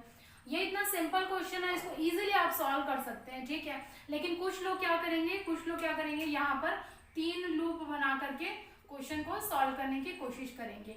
ये सब आप कर सकते हैं लेकिन आप अपने सेमेस्टर एग्जाम में करेंगे। यहाँ पर कॉम्पिटिटिव एग्जाम में बिल्कुल ये सब कंसेप्ट अप्लाई नहीं करना है। ठीक है, मेरी बात समझ में आ रही है आप सभी लोगों को। ना ही आप लोगों को यहाँ नोड मान करके नोडल इक्वेशन लगाना है, बिल्कुल नहीं। ठीक है, जिस तरीके से मैं क्वेश्चन सॉल्व करवा रही हूँ, अगर इस तरीके से आप लोग क्वेश्चन सॉल्व करेंगे तो मोस्ट ऑफ द नेटवर्क के क्वेश्चन आप लोगों से बन जाएंगे, सर्किट के क्वेश्चन। ठीक है, समझ में आया। तो अप्रोच क्या है, मैंने जैसे कि आप लोगों को प्रीवियस जो क्वेश्चन है उसमें बताया कि जब भी करंट वाला कंसेप्ट आप लोगों को देखने को मिले तो आप लोगों को फटाफट से करंट को डिवाइड कर देना है। ठीक है, करंट को आप लोग को डिवाइड करनी है। अब ब्रांच करंट हम देखते हैं। तो देखिए मेरे साथ साथ आप लोग सॉल्व करते हुए चलिए, मैं क्या कर रही हूँ। देखिए यहाँ से 6 एम्पियर जा रहा है। ठीक है, यहाँ से 6 एम्पियर जा रहा है, जैसे कि यहाँ पर आप देख पा रहे हैं। ठीक है, जब 6 एम्पियर यहाँ से जा रहा है, करंट आई इधर निकल गया है, तो बचा हुआ करंट इस ब्रांच में आएगा कि नहीं आएगा, आएगा। तो 6 में से 6 माइनस आई जो करंट है वो इस ब्रांच में आएगा। समझ में आया आप सभी लोगों को। अब देखिए यहाँ पर जो 3 वोल्ट है, यहाँ पर जो 3 वोल्ट दिया है वो तो 3 ओम के पैरेलल में है। ये देखिए ये 3 ओम के क्या है, पैरेलल में है कि नहीं, आप बताइए। जो 3 वोल्ट है वो 3 ओम के पैरेलल में है। तो अब आप मुझे ये बताइए कि वोल्टेज हमेशा पैरेलल में सेम होता है कि नहीं होता है, सेम होता है। अगर तो यहाँ पर भी इसके अक्रॉस में 3 वोल्ट ही आएगा, 3 वोल्ट ही आएगा। अगर 3 वोल्ट आया, वोल्टेज पता है आप लोगों को, रेजिस्टेंस आप लोगों को पता है, तो यहाँ से आप करंट नहीं निकाल पाएंगे। यहाँ इस ब्रांच का करंट आप नहीं कैलकुलेट कर सकते, इजिली कैलकुलेट कर सकते हैं। 3 वोल्ट अपॉन 3 ओम यानी कि आया 1 एम्पियर। ठीक है, अगर आप ये नहीं भी लेते तो कोई दिक्कत नहीं थी, ये 3 वोल्ट यहाँ पर आपने लिखा हुआ है।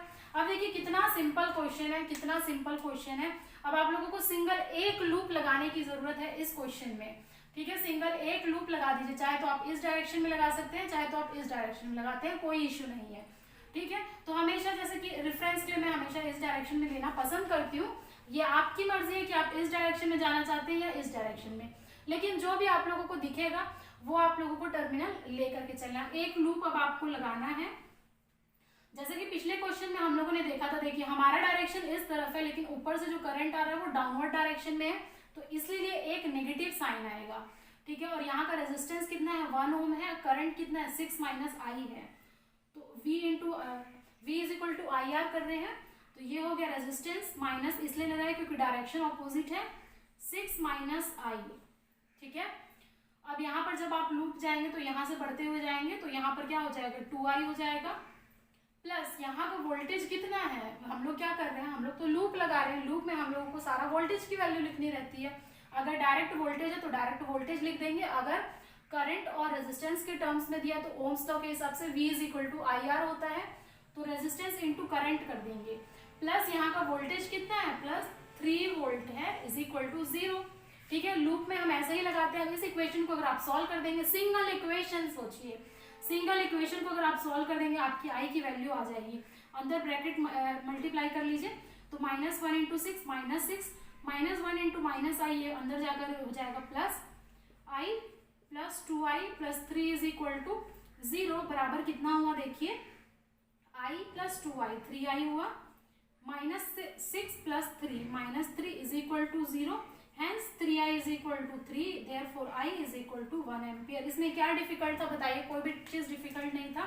तो आप लोगों को हमेशा कॉम्पिटिटिव एग्जामिनेशन में कुछ इस तरीके से सॉल्व करना है कि आप लोगों को मिनिमम से मिनिमम आप टाइम में क्वेश्चन को सॉल्व कर पाए। तो नेटवर्क ऐसा ही होता है, जितना ज्यादा प्रैक्टिस करेंगे और मेरे साथ आप लोगों को मजा आ जाएगा, इसकी मैं गारंटी दे रही हूँ, ठीक है। तो अभी तो हमारा ये DFCCIL का जैसे क्वेश्चन हम सॉल्व कर रहे हैं, लेकिन आने वाली क्लासेस में जितने भी है, और ये सिर्फ DFCCIL के लिए जितने एग्जाम आप दे रहे हैं उनके लिए भी ये इंपॉर्टेंट है। तो और भी हम धीरे धीरे क्लास लेकर के आएंगे, फिलहाल अभी आप ये कंसेप्ट नोट करिए। ऑप्शन हिसाब से आप लोगों का क्या होना चाहिए, ऑप्शन ए होना चाहिए। बोलिए क्वेश्चन अच्छा लगा कि नहीं, मजेदार लगा कि नहीं, तरीका बताइए, कमेंट सेक्शन में आप कमेंट करिए, ठीक है। फिर आते हैं नेक्स्ट क्वेश्चन में। For the circuit shown below, find the value of supply voltage V, and the options are option A 12 volt, option B 4.5 volt, option C 19.5 volt, and option D 3 volt. तो देखिए इस question में आप लोगों को क्या बोला हुआ है, इस क्वेश्चन में वोल्टेज V निकालने को बोला है। जो ये वोल्टेज है V, इसकी वैल्यू कैलकुलेट करने को बोला है। तो मेरे ख्याल से इससे आसान क्वेश्चन कोई हो नहीं सकता था, ठीक है। तो इस तरीके का क्वेश्चन बहुत सारे जब डेटा दिए रहते हैं तो भले दिखता होगा डिफिकल्ट, कॉम्प्लिकेटेड, लेकिन बिल्कुल भी आसान होता है। तो सबसे पहले तो ये आप एरो देख लीजिएगा, ये बुक ये जो दिया रहता है कई बार एरो जो आप लोगों को समझ में नहीं आता है वो है ये पॉजिटिव और नेगेटिव से ऐसे आप मार्क कर सकते हैं, ठीक है। पॉजिटिव और नेगेटिव से ऐसे मार्क कर सकते हैं, जो टर्मिनल ऊपर जा रहा है उसको पॉजिटिव मान लीजिए, जो नीचे है उसको नेगेटिव मान लीजिए, टर्मिनल। तो अब 3 रेजिस्टेंस है यहाँ, कैसे कनेक्टेड है, 3 रेजिस्टर जो कनेक्टेड है वो कैसे कनेक्टेड है, देखिए सीरीज में कनेक्टेड R1 R2 R3, जिसमें R1 की वैल्यू है 2 ओम 3 ओम एंड 8 ओम, R2 की वैल्यू 3 और R3 की वैल्यू 8 ओम है, ठीक है। तो अब यहाँ पर वोल्टेज V1 दिया है, इसका कहने का मतलब ये प्लस माइनस है, ये प्लस माइनस, ये प्लस माइनस, ठीक है। तो अब आप मुझे बताइए, सीरीज में हमेशा करंट सेम होता है, हमेशा करंट सेम होता है, तो जो टोटल करंट आई आ रहा है वो कितना आ रहा है, 1.5 एम्पियर आ रहा है। 1.5 एम्पियर तीनों ही रेजिस्टर से सेम फ्लो होगा, क्योंकि सीरीज में हमेशा जैसे कि मैंने बताया करंट कांस्टेंट होता है, सेम होता है।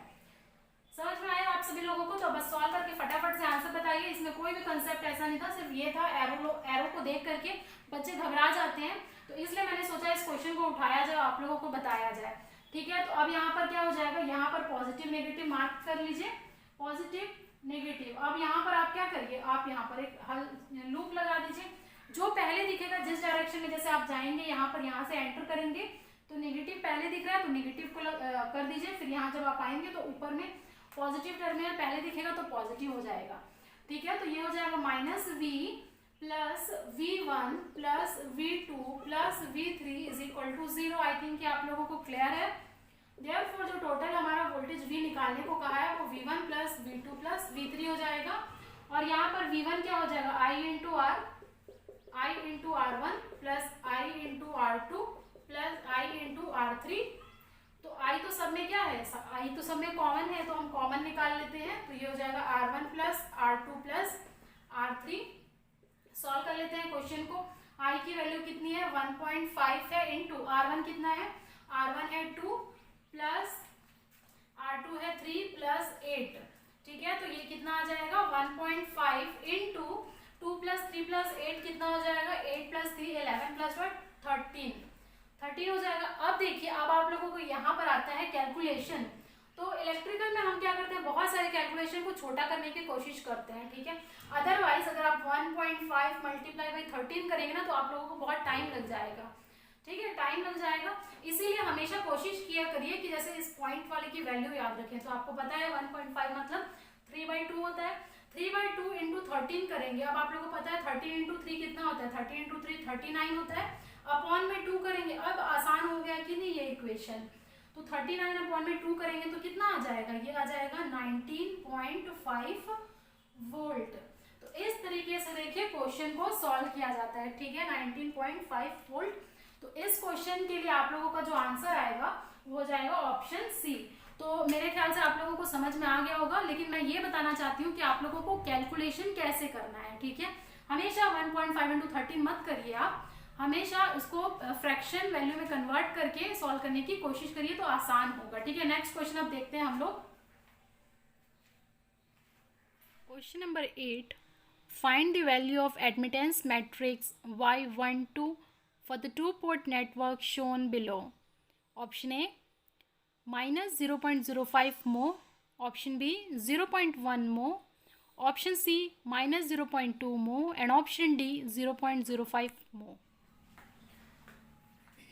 तो देखिए ये हमारा 8th क्वेश्चन है, और देखिए क्वेश्चन बहुत ही सिंपल है, बहुत बहुत बहुत सिंपल है, और चुटकी में इसका आंसर मैं दे सकती हूँ। -0.05 इसका आंसर हो जाएगा, ठीक है मो। लेकिन आप लोगों के लिए आंसर देना तो इम्पोर्टेंट है, उसके साथ साथ इससे क्या कंसेप्ट जुड़े हुए हैं वो चीजें सीखनी जरूरी है, ताकि इससे रिलेटेड कोई भी क्वेश्चन आए 2-पोर्ट नेटवर्क का आप इजीली सॉल्व कर पाए। तो आइए मैं आप लोगों को क्वेश्चन का आंसर का तरीका तो बताऊंगी, लेकिन इसके अलावा आप लोगों को 2-पोर्ट नेटवर्क से और क्या क्या चीजें सीखनी चाहिए वो हम डिस्कस कर लेते हैं, ठीक है। तो देखिए यहाँ पर आप लोगों को Y12 की वैल्यू पूछा है, तो यहाँ पर आप लोगों को एडमिटेंस पूछा हुआ है, ठीक है, कैपिटल Y। अगर हम लिखते हैं सबसे पहले तो देख लीजिए, अगर हम कैपिटल Z लिखते हैं तो ये हमारा होता है इम्पीडेंस, ठीक है। इम्पीडेंस कहने का मतलब ये है कि उसमें R भी होगा, L भी होगा, C भी होगा। जब हम RLC सर्किट पढ़ते हैं, जब हम RLC को इंक्लूड कर देते हैं, रेजिस्टेंस, इंडक्टेंस, कैपेसिटेंस को, तो हम पूरे को मिला करके बोलते हैं इम्पीडेंस, ठीक है। और अगर कैपिटल Y होगा तो देखिए एक बार इम्पीडेंस, हम जैसे ओम्स लॉ क्या कहता है, एक्चुअली हम V = IR पढ़ते हैं, लेकिन अगर इम्पीडेंस को हम कंसिडर करते हैं तो V = I × Z हो जाता है, I × Z हो जाता है। समझ में आया आप सभी लोगों को? तो ये हमारा ओम्स लॉ ही है, लेकिन इम्पीडेंस के टर्म में है।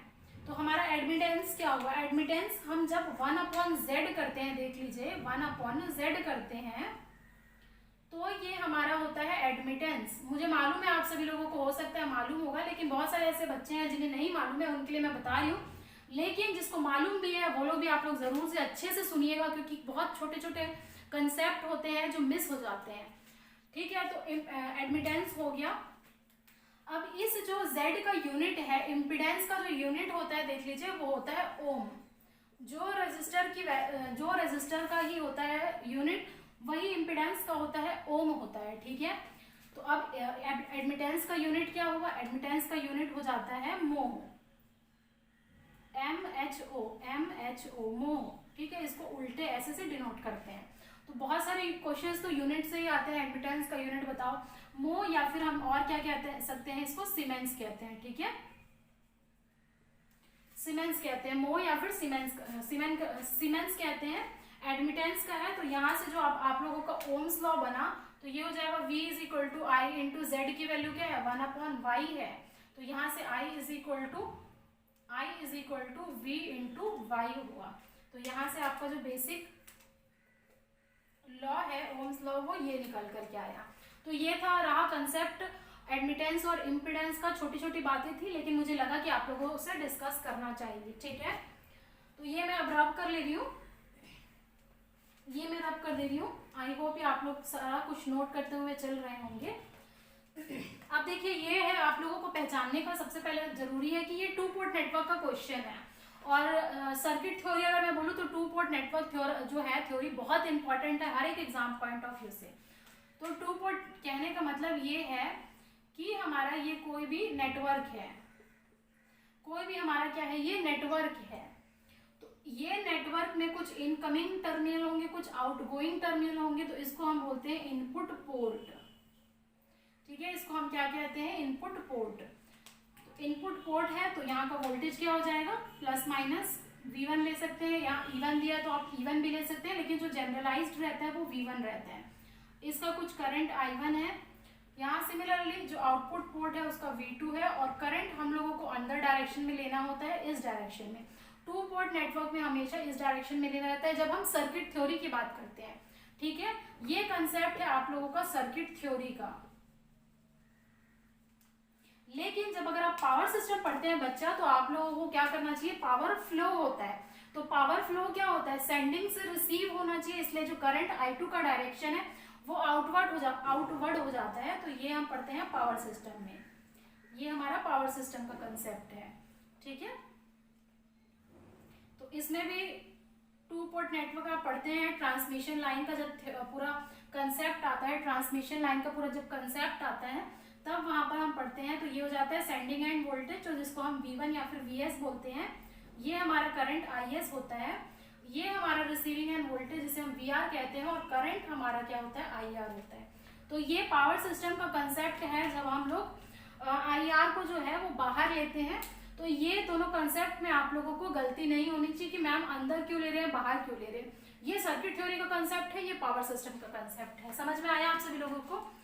अब देखिए, इस पैरामीटर को हम लोगों को मैथमेटिकली डिस्कस करने के लिए कुछ पैरामीटर्स की जरूरत पड़ती है। जैसे कि हम लोग ओम्स लॉ देख रहे हैं, V = I × Z है, तो इसको हम मैट्रिक्स के टर्म्स में लिख सकते हैं, इक्वेशन के टर्म्स में लिख सकते हैं।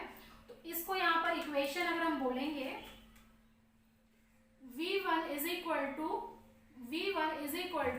Z11 I1 + Z12 I2। Similarly V2 = Z21 I1 + Z22 I2। देखिए यहाँ पर मैं एकदम डिटेल्स में नहीं बता पाऊंगी, और जब हम क्लासेस लेंगे तो और अच्छे से पूरा एक एक करके मैं टू पोर्ट नेटवर्क लंबी क्लास चलेगी। लेकिन क्योंकि जितना इंपॉर्टेंट है वो मैं यहाँ पर आप लोगों को कंप्लीट करा रही हूँ। ठीक है, तो ये हमारा क्या हो गया, ये हमारा इक्वेशन हो गया किसके टर्म्स में, V = IZ के टर्म्स में। ठीक है, तो अब आप मुझे यहाँ से Z11 की वैल्यू बताइए। ये जो है, इस Z को हम बोलते हैं open circuit parameter, open circuit parameter बोलते हैं। क्या बोलते हैं, ओपन सर्किट पैरामीटर, या फिर इम्पीडेंस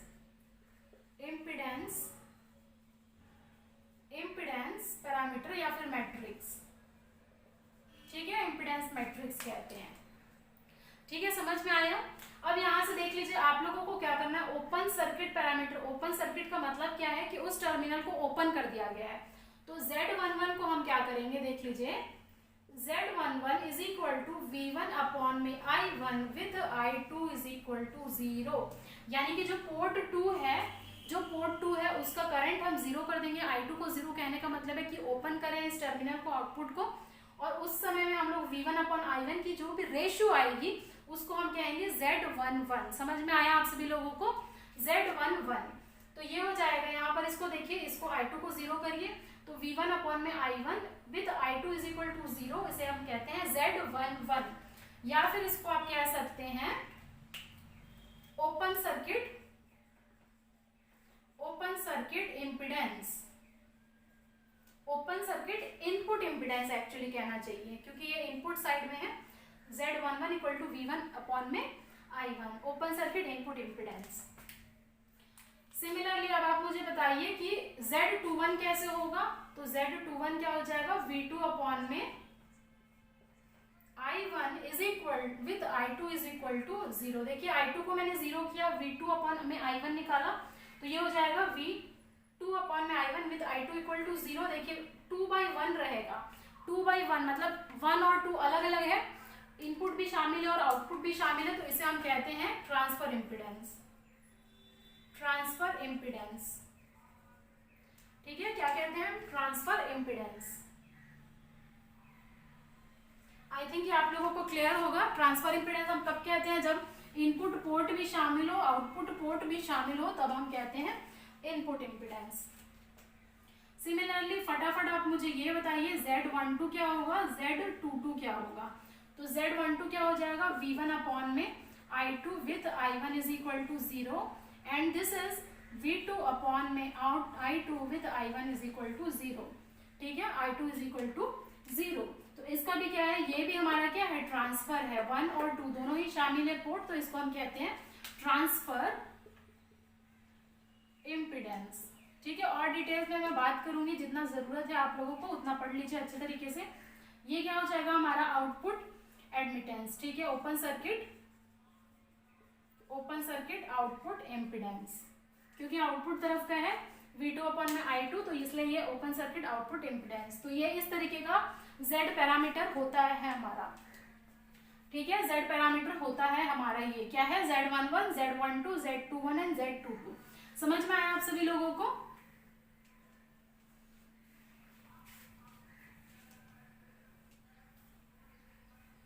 ठीक है, तो अगर इसको मेरे को मैट्रिक्स फॉर्म में देखिए करना है, इसमें रब कर दिया, अगर मैट्रिक्स फॉर्म में Z मैट्रिक्स से शो करना है तो ये हमारा होता है Z parameter. Z11, Z12, Z21, Z22, तो इसे हम कहते हैं Z मैट्रिक्स या फिर Z open circuit parameter. Z11, 12, 21, 22। समझ में आया आप सभी लोगों को।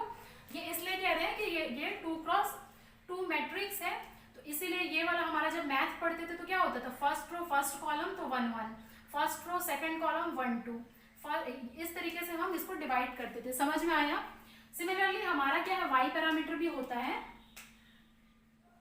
वाई पैरामीटर भी होता है। तो इस वाई पैरामीटर को हम क्या कहते हैं, इस वाई पैरामीटर को हम कहते हैं शॉर्ट सर्किट एडमिटेंस मैट्रिक्स, या शॉर्ट सर्किट मैट्रिक्स भी कह सकते हैं। ठीक है, शॉर्ट करना पड़ता है इसमें। अभी मैंने बताया I is equal to V into Y हो जाता है ओम्स लॉ के हिसाब से। तो बस अब इसको इक्वेशन के टर्म्स में आप मैनेज कर लीजिए।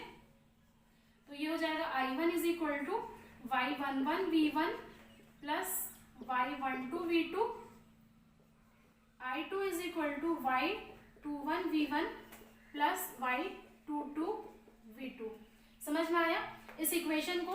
अब यहाँ से आप लोगों को क्या करना है, यहाँ से आप लोगों को मुझे वैल्यू बतानी है Y11 की, 12 की, 21 की और 22 की। तो जो भी हमारा निकल करके आएगा वो क्या हो जाएगा, हमारा Y पैरामीटर। ठीक है, वो हमारा हो जाएगा Y पैरामीटर। तो यहाँ से हो जाएगा Y11, Y21, Y12 and Y22। ठीक है, कितना आ जाएगा देख लेते हैं। Y11 कितना आ जाएगा, V2 को हमें शॉर्ट करना है, तो ये हो जाएगा I1 अपॉन में V1 with V2 is equal to 0। अब आप नाम मुझे बताइए, I1 अपॉन में V1 क्या है, इनपुट एडमिटेंस, शॉर्ट सर्किट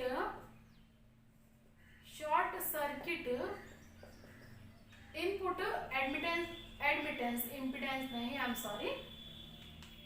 ठीक है, ये क्या हो जाएगा 21 का I2 अपॉन में V1 with V2 is equal to 0। तो I2 और I1 है, पोर्ट 1 और 2 दोनों शामिल है, तो इसको हम कहते हैं ट्रांसफर एडमिटेंस। समझ में आया। फिर आ जाता है Y12। तो Y12 क्या है, ये है, यानी कि I1 अपॉन में V2 with V1 equal to 0, I1 upon में V2 with V1 is equal to 0। इसमें भी 1 और 2 पोर्ट दोनों शामिल है, तो ट्रांसफर एडमिटेंस। ठीक है, एक क्लास में बाद में और लूंगी जहां पर मैं पूरा 2 पोर्ट डिस्कस करेंगे, वहां पर इसका स्पेसिफिकली और नाम क्या होता है वो डिस्कस करेंगे। ये हो जाएगा I2 अपॉन में V2 with V1 is equal to 0। तो ये हो जाएगा आउटपुट शॉर्ट सर्किट एडमिटेंस। समझ में आया। तो जो भी हमारा पैरामीटर बनता है Y पैरामीटर, वो क्या हो जाएगा हमारा मैट्रिक्स के टर्म में अगर मैं लिखूंगी तो ये Y11, 12, 21, 22। समझ में आया, Y11, 12, 21, 22 ये हमारा मैट्रिक्स हो गया। इसको मैं रब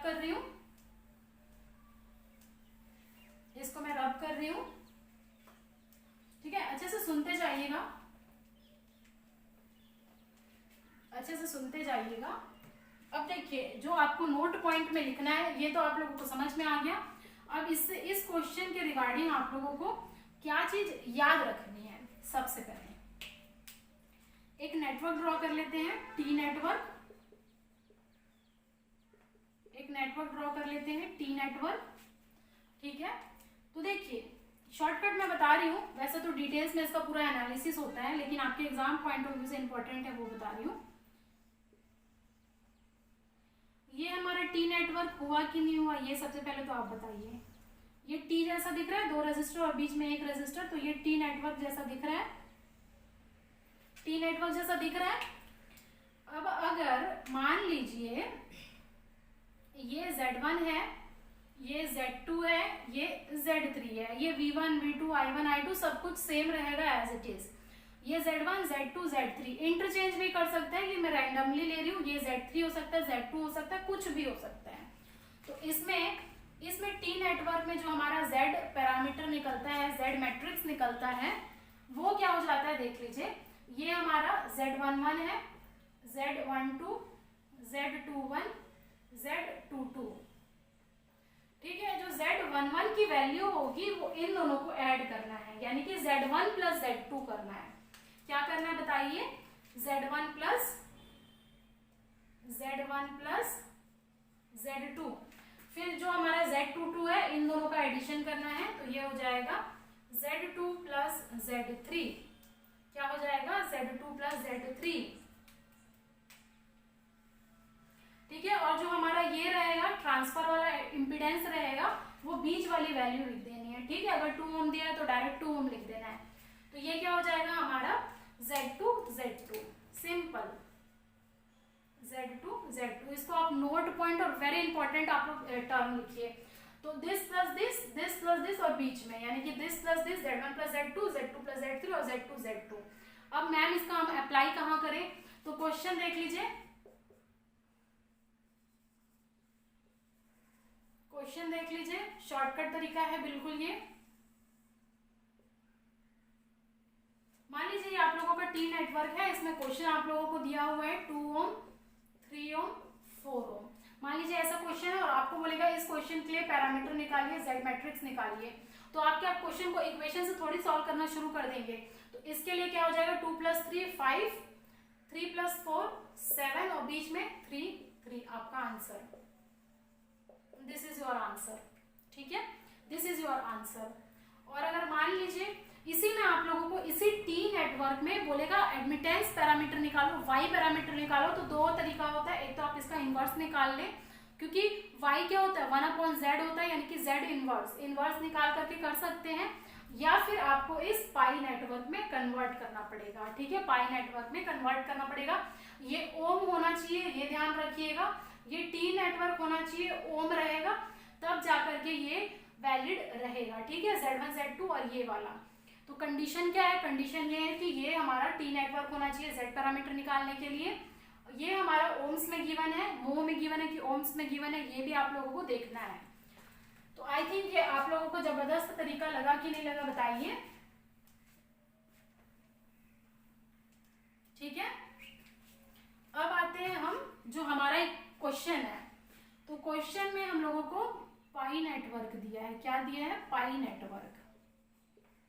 पाई नेटवर्क इसलिए बोल रहे हैं क्योंकि देखिए यहाँ पर 2 पैरेलल है और बीच में ऊपर वाला है, इसलिए इसको पाई नेटवर्क जैसा बोल दिया जा रहा है। तो ये क्या हो गया, ये हमारा हो गया एक पाई नेटवर्क।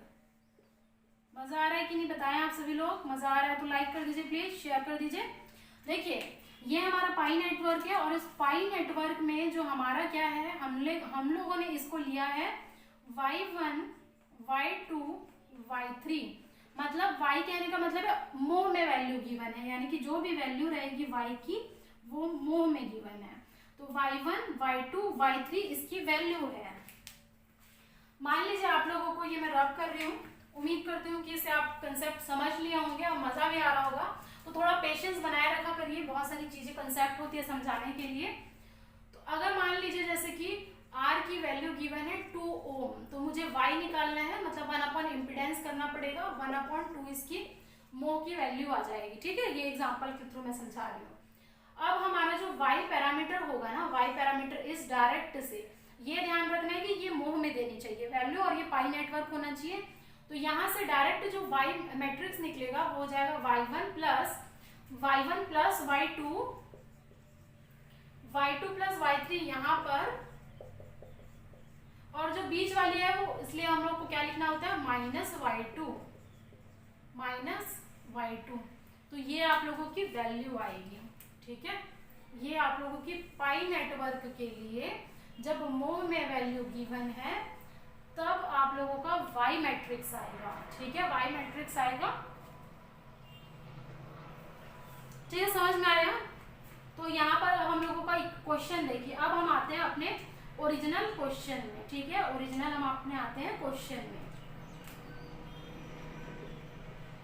ओरिजिनल क्वेश्चन में आप लोगों को क्या है, पाई नेटवर्क तो दिया है, लेकिन क्या एडमिटेंस के टर्म्स में वैल्यू दिया है? नहीं, आप लोगों को ओम्स के टर्म्स में दिया है। तो उसे हम लोगों को क्या करना पड़ेगा, एडमिटेंस के टर्म में पहले तो चेंज करना पड़ेगा। ठीक है, एडमिटेंस के टर्म में चेंज कर दीजिए। तो सब में क्या कर दीजिए, 1/1 कर दीजिए। 1/1 कर देंगे तो ये हो जाएगा 1/5 मो, ये हो जाएगा 1/20 मो, और ये हो जाएगा 1/10 मो। यही होगा एडमिटेंस के टर्म्स में। अब बताइए ये और ये, इसमें आप लोगों को क्या दिख रहा है? इसमें आप लोगों को अगर आंसर में बोलूं, क्वेश्चन क्या बोला था आप लोगों को, y12 बताइए भाई, y12 की वैल्यू बताइए। तो y12 की वैल्यू क्या है यहाँ पर, y12 की वैल्यू है -y2। ठीक है, y12 बराबर -y2, यानी कि माइनस ये y2 है हमारा, तो आंसर तो आ गया आपका। ठीक है, -1/20 यानी कि -0.05 मोह। ठीक है, आंसर आ गया। आंसर बहुत ही आसान था, लेकिन आप लोगों को तरीका पता होना चाहिए। ठीक है, तरीका पता होना चाहिए। तो ये क्या हो जाएगा, y12 की वैल्यू -y2 हो जाएगा। मतलब जो बीच वाली वैल्यू है, जो बीच वाली ये ब्रांच की वैल्यू है, उसका माइनस कर देंगे तो ये दोनों वैल्यू आ जाएगी। आंसर आ गया आप लोगों का। अब इसी क्वेश्चन में आप मुझे बताइए, कि टोटल y मैट्रिक्स कितना आता, इसी क्वेश्चन में आप मुझे बताइए कि अगर y12 की जगह आप लोगों को y11 या फिर y12 की वैल्यू पूछी होती तो कितना आता, वो भी हम देख लेते हैं। तो जो हमारा y मैट्रिक्स है वो क्या हो जाएगा, दिस प्लस दिस होता है, मतलब 1/5 प्लस 1/20। y12 तो हम लोगों ने देख लिया, -1/20, ये हो जाएगा -1/20, एंड दिस प्लस दिस यानी कि 1/20 प्लस 1/10। तो ये आप लोगों का जो भी आप सॉल्व करेंगे इक्वेशन, इस वैल्यू को, तो ये आप लोगों की पूरी कंप्लीट y मैट्रिक्स आएगी। अब इस क्वेश्चन में आप लोगों को कुछ भी पूछे आप इजीली आंसर कर पाएंगे कि नहीं कर पाएंगे, बताइए।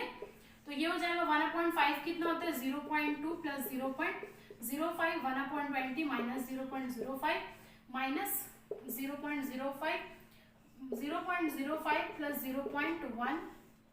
सॉल्व कर लीजिए, टोटल वैल्यू कितनी आएगी देख लीजिए, 0.25 माइनस 0.05 माइनस 0.05, और ये हो जाएगा 0.15। ये करेक्ट है कि नहीं, आप लोग एक बार चेक कर लीजिएगा। तो ये कंप्लीट हमारा y मैट्रिक्स है, जिसमें ये y11 है, ये y12 है, ये y21 है और ये y22 है। समझ में आया आप सभी लोगों को?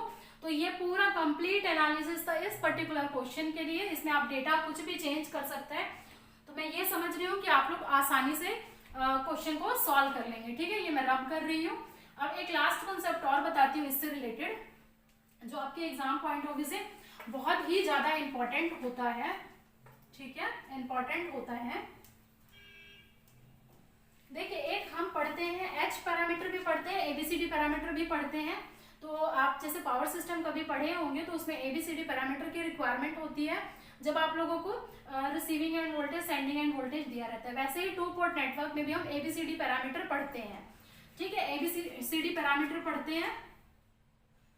तो वैसे एक हाइब्रिड, सबसे पहले हम लोग 2 पैरामीटर देख लिए, जेड पैरामीटर, वाई पैरामीटर। अब जो हम थर्ड पैरामीटर पढ़ेंगे देख लीजिए, वो होता है एच पैरामीटर। बस मैं यहाँ इक्वेशन लिखूंगी, क्योंकि ये बहुत अभी एक्चुअली कंसेप्ट तो बहुत है। एच पैरामीटर में हमारा होता है, एच पैरामीटर का मतलब होता है हाइब्रिड पैरामीटर। हाइब्रिड पैरामीटर का मतलब दोनों का कॉम्बिनेशन, V और I का। तो ये हो जाता है V1 I2, ये होता है H11 I1 plus H12 V2 H21 I1 plus H22 V2। कई बार तो ये आपको इक्वेशन ही पूछ देता है। सबसे पहले मोस्ट इंपॉर्टेंट, अब आप क्या करने वाले हैं, आप मुझे H11 की वैल्यू बताने वाले हैं, H21 की वैल्यू बताने वाले हैं, H12 की वैल्यू और H22 की वैल्यू, ये सारी वैल्यू आप मुझे बताने वाले हैं और इसका यूनिट बताने वाले हैं, ठीक है। क्योंकि डायरेक्टली क्वेश्चन आप लोग से पूछता है कि भाई H21 के यूनिट बताइए। तो यहाँ से हम देख लेते हैं, देख लीजिए, ये हो जाएगा V1 अपॉन में I1 with V2 is equal to 0, यानी कि ये शॉर्ट सर्किट पैरामीटर तो है ही, और ये है क्या, इम्पीडेंस। तो हम इसको कहेंगे short circuit input impedance. Impedance है तो इसका यूनिट क्या हो जाएगा, ओम हो जाएगा। समझ में आया।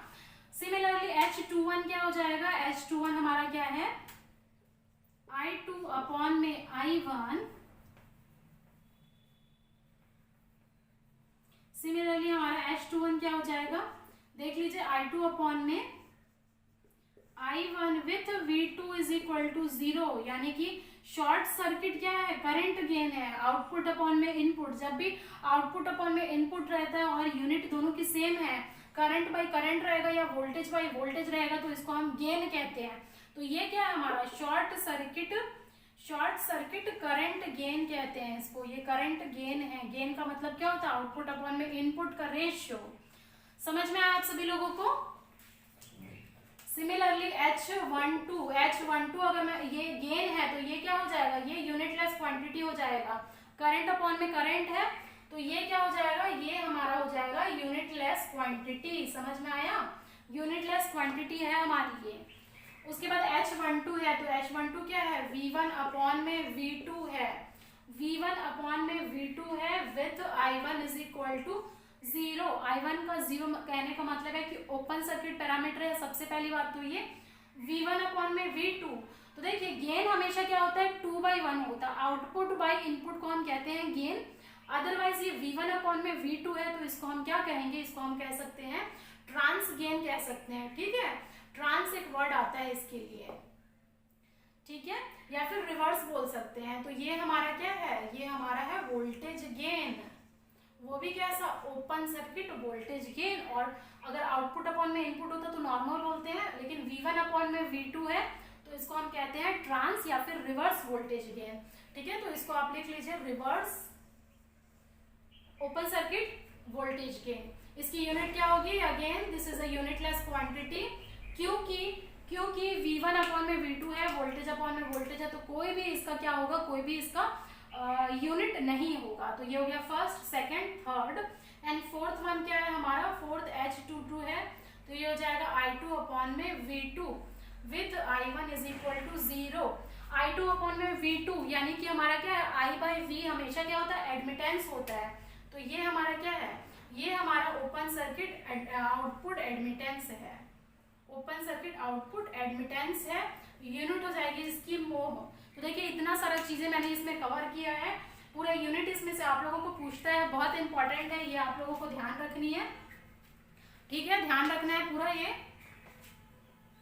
तो ये हो गया एच पैरामीटर का। फटाफट मैं लास्ट में आप लोगों को बता देती हूँ ABCD पैरामीटर, फिर हम एक कंडीशन नोट करेंगे जो आपके एग्जाम पॉइंट ऑफ व्यू से रियली बहुत इंपॉर्टेंट है। समझ में आया, आप सभी लोगों को समझ में आ रहा है कि नहीं, ये बता दीजिए। लास्ट जो हम पढ़ रहे हैं वो है हमारा ABCD पैरामीटर। क्या है ABCD पैरामीटर, तो इसका इक्वेशन कैसे होता है, नोट डाउन करिएगा। V1 I1 is equal to,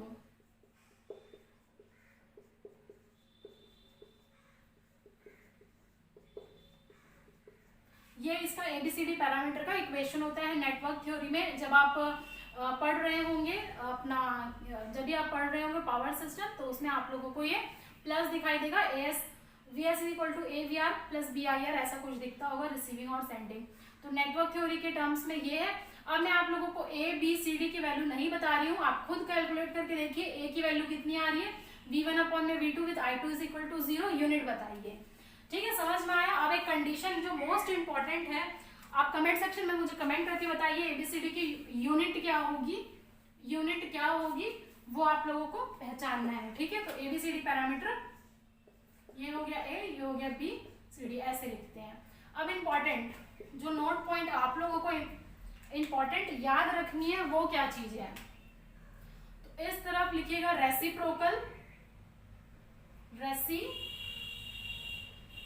reciprocal की कंडीशन एंड सिमेट्रिकल की कंडीशन, ये मोस्ट इंपॉर्टेंट है। चाहे आप कोई भी एग्जाम दे रहे होंगे उसमें ऐसा हो ही नहीं सकता कि कंडीशन ना पूछे टू पोर्ट नेटवर्क से। तो रेसिप्रोकल में अगर z पैरामीटर का कंडीशन देखूं तो z12 is equal to z21 होता है। ठीक है, सिमेट्रिकल का केस में z11 is equal to z12 होता है, sorry z11 is equal to z22 होता है। समझ में आया। सिमिलरली y का भी सेम रहता है, y12 is equal to y21, symmetrical में y11 is equal to y22। ठीक है, h पैरामीटर में क्या रहता है सिमेट्रिकल के केस में, del h is equal to 1। Del h कहने का मतलब क्या है, हमारा determinant h11 h12 h21 h22। तो डेल h कहने का मतलब है इसका डिटर्मिनेंट कैसे निकालते हैं हम लोग, h11 h22 minus h12 h21, ऐसे ही निकालते हैं। दिस का मल्टीप्लीकेशन माइनस दिस का, तो del h is equal to 1 होगा और यहाँ पर होता है h12 is equal to minus of h21। समझ में आया। सिमेट्रिकल के एबीसीडी पैरामीटर में a इक्वल टू डी होता है और यहाँ पर हमारा होता है AD minus BC is equal to 1, या फिर AD माइनस BC अगर मैं यहाँ से निकाल लूँ इज इक्वल टू 1, कहने का मतलब है इसका हम डिटर्मिनेंट निकाल रहे हैं। ठीक है, डिटर्मिनेंट ऑफ एबीसीडी मैट्रिक्स। ठीक है, इसको ट्रांसमिशन पैरामीटर बोल सकते हैं। डिटर्मिनेंट का एक्चुअली डेल्टा से हम शो करते हैं, तो ये AD minus BC is equal to 1 हो जाएगा। और ये आपका सबसे, अगर मैं इंपॉर्टेंट बोलूँ टू पोर्ट नेटवर्क में, तो ये कंडीशन होती है जो आप लोगों को याद रखना है। अब आप कोई भी क्वेश्चन है अगर इससे रिलेटेड आया तो आपको ये डेटा अगर याद करेंगे तो डेफिनेटली से है, या आप लोगों से क्वेश्चन बन जाएगा। तो देखिए इतना है, लेकिन इसके अलावा भी बहुत सारे ऐसी चीजें हैं जो आप लोगों को एक्सप्लेन करनी चाहिए टू पोर्ट नेटवर्क में। तो एक सिंगल क्वेश्चन के थ्रू मैंने कितना सारा कंसेप्ट बताया, आप ये समझ सकते हैं। तो ये आप लोगों को बाय हार्ट याद होना चाहिए, कहाँ पर माइनस लगाना है, कहाँ माइनस नहीं लगाना है, कहाँ सिमेट्रिकल के है, कहाँ सिमेट्रिकल रेसिप्रोकल के, सब कुछ याद रहना चाहिए। ठीक है, तो ये हो गया आपका रेसिप्रोकल और सिमेट्रिकल की कंडीशन। एक और हम चीज देख लेते हैं टू पोर्ट नेटवर्क में, जैसे कि मैंने क्वेश्चन उठाया ही है तो इतना बेसिक तो आपको आना ही चाहिए। एक चीज और है कास्केड कनेक्शन। जैसे कि बोलता है कि दो नेटवर्क है, कास्केड में कनेक्शन है, कास्केडेड है। ठीक है, दो नेटवर्क है, कास्केड में कनेक्शन है, तो बताइए कि क्या कंडीशन होगी। तो कुछ कंडीशन है आप लोगों का, to networks are connected in cascade। अगर ऐसा कुछ आता है, कास्केड कनेक्शन का मतलब क्या होता है, एक का जो आउटपुट है वो दूसरे के इनपुट में जाएगा। ठीक है, क्या होता है कास्केड का कनेक्शन का मतलब ये है कि ये एक नेटवर्क है, ये एक नेटवर्क है, इसका इस तरीके से अगर कनेक्शन होता है तो हम इसे कहते हैं कास्केड कनेक्शन। इसका आउटपुट इसके इनपुट में। अब इसका कुछ क्या होगा, इसका कुछ एबीसीडी पैरामीटर होगा, देख लीजिए A1 B1 C1 D1। इसके लिए नेटवर्क क्लियर हो जाएगा A2 B2 C2 D2। तो अगर दो नेटवर्क कास्केड में कनेक्टेड हैं तो देखिए इसके एबीसीडी पैरामीटर मल्टीप्लाई होते हैं। जो एबीसीडी पैरामीटर है दोनों के आर मल्टीप्लाइड, ये इंपॉर्टेंट है, आप लोगों को ट्रिपल स्टार इसे मार्क करना चाहिए। दोनों के क्या होंगे, एबीसीडी पैरामीटर मल्टीप्लाई हो जाएंगे। कहने का मतलब है जो overall A B C D आएगा, ये आप एक बार नोट करिए, ये एक बार आप लोग नोट करिए। ठीक है, तो एबीसीडी पैरामीटर आप लोगों का क्या हो गया, एबीसीडी पैरामीटर मल्टीप्लाई हो जाएगा। जो मैट्रिक्स मल्टीप्लिकेशन हम नॉर्मली पढ़ते हैं वो हो जाएगा, ठीक है। तो मैट्रिक्स मल्टीप्लाई कर लिए हैं अपन, ठीक है। देख लीजिए ABCD पैरामीटर क्या हो जाएगा, इंडिविजुअल का मल्टीप्लाई हो जाएगा, A1 B1 C1 D1 multiplied with A2 B2 C2 D2। कहने का मतलब है, मान लीजिए ABCD पैरामीटर किसी का कुछ भी दिया रहेगा, मान लीजिए 1 2 3 4 पहले नेटवर्क का है, सेकंड का है 4 5 6 7। अगर ऐसा कुछ दिया रहा है तो ये आपस में जो मैट्रिक्स मल्टीप्लिकेशन होता है वैसे करेंगे, रो कॉलम जैसे हम नॉर्मली मल्टीप्लाई करते हैं। तो ये एक कंसेप्ट हो गया। अगर कास्केड में दिया रहेगा, अगर मान लीजिए when network connected in series, when network connected in series, अगर सीरीज में कनेक्टेड रहेगा, मान लीजिए नेटवर्क, दो नेटवर्क अगर सीरीज में कनेक्टेड रहते हैं तो उसके Z पैरामीटर क्या होते हैं, ऐड हो जाते हैं। यहाँ पर मल्टीप्लाई नहीं होता है, ये खास बात है, आर एडेड। क्या हो जाता है, आर एडेड। अगर दो नेटवर्क है तो ओवरऑल जो Z मैट्रिक्स बनेगा वो क्या हो जाएगा, Z11, ठीक है। ये जो भी रहेगा Z पैरामीटर पहले का plus Z parameter second network का मल्टीप्लाई हो जाएगा, आपस में ऐड हो जाएगा। थर्ड, अगर जो है when two networks are connected in parallel, अगर आप लोगों को ऐसा स्टेटमेंट दिया रहा कि दो नेटवर्क पैरेलल में है तो आई थिंक आप गैस कर पाएंगे। जो Y पैरामीटर है वो क्या हो जाएगा, ऐड हो जाएगा। इंडिविजुअल का जो दोनों नेटवर्क है उसके Y पैरामीटर ऐड हो जाएंगे। यानी कि जो सबसे इंपॉर्टेंट है वो ये है कि दो नेटवर्क अगर पैरेलल ही कनेक्टेड हैं, दो नेटवर्क अगर कास्केडेड में कनेक्टेड हैं तो उसका ABCD पैरामीटर मल्टीप्लाई होगा। दो नेटवर्क अगर सीरीज में कनेक्टेड हैं तो उनका Z पैरामीटर ऐड होगा। दो नेटवर्क अगर पैरेलल में कनेक्टेड है उनके एडमिटेंस पैरामीटर या फिर Y मैट्रिक्स क्या होंगे, ऐड होंगे। और अगर सीरीज पैरेलल देता है तो H पैरामीटर ऐड होगा, ठीक है। अगर इनपुट सीरीज है, आउटपुट पैरेलल है तो H पैरामीटर ऐड होगा। तो ये सारी कंसेप्ट है, एक क्वेश्चन के थ्रू मैंने आप लोगों को बहुत सारे कंसेप्ट बताए हैं। अब आपका काम क्या है, अगर आप कोई नए हैं बिल्कुल, तो प्रीवियस ईयर जितने भी क्वेश्चन आए हैं 2 पोर्ट नेटवर्क से उसको आप सॉल्व करने की कोशिश करिए। और मैं ये गारंटी देती हूँ कि आप लोगों को जितने भी मैं कंसेप्ट बता रही हूँ, तरीके बता रही हूँ, वो सबसे बेस्ट रहेगा और आपके एग्जाम पॉइंट ऑफ व्यू से कम समय में के लिए बहुत ही इंपॉर्टेंट रहेगा। तो थैंक यू वेरी मच। अगर अच्छा लगा तो लाइक करिए, शेयर करिए और चैनल को सब्सक्राइब नहीं किया तो कर दीजिए। और भी जितने रिमेनिंग क्वेश्चन है वो मैं फिर डिस्कस करूंगी कुछ नए कंसेप्ट के साथ। तो आज आप लोगों से अलविदा लेती हूँ। Thank you very much.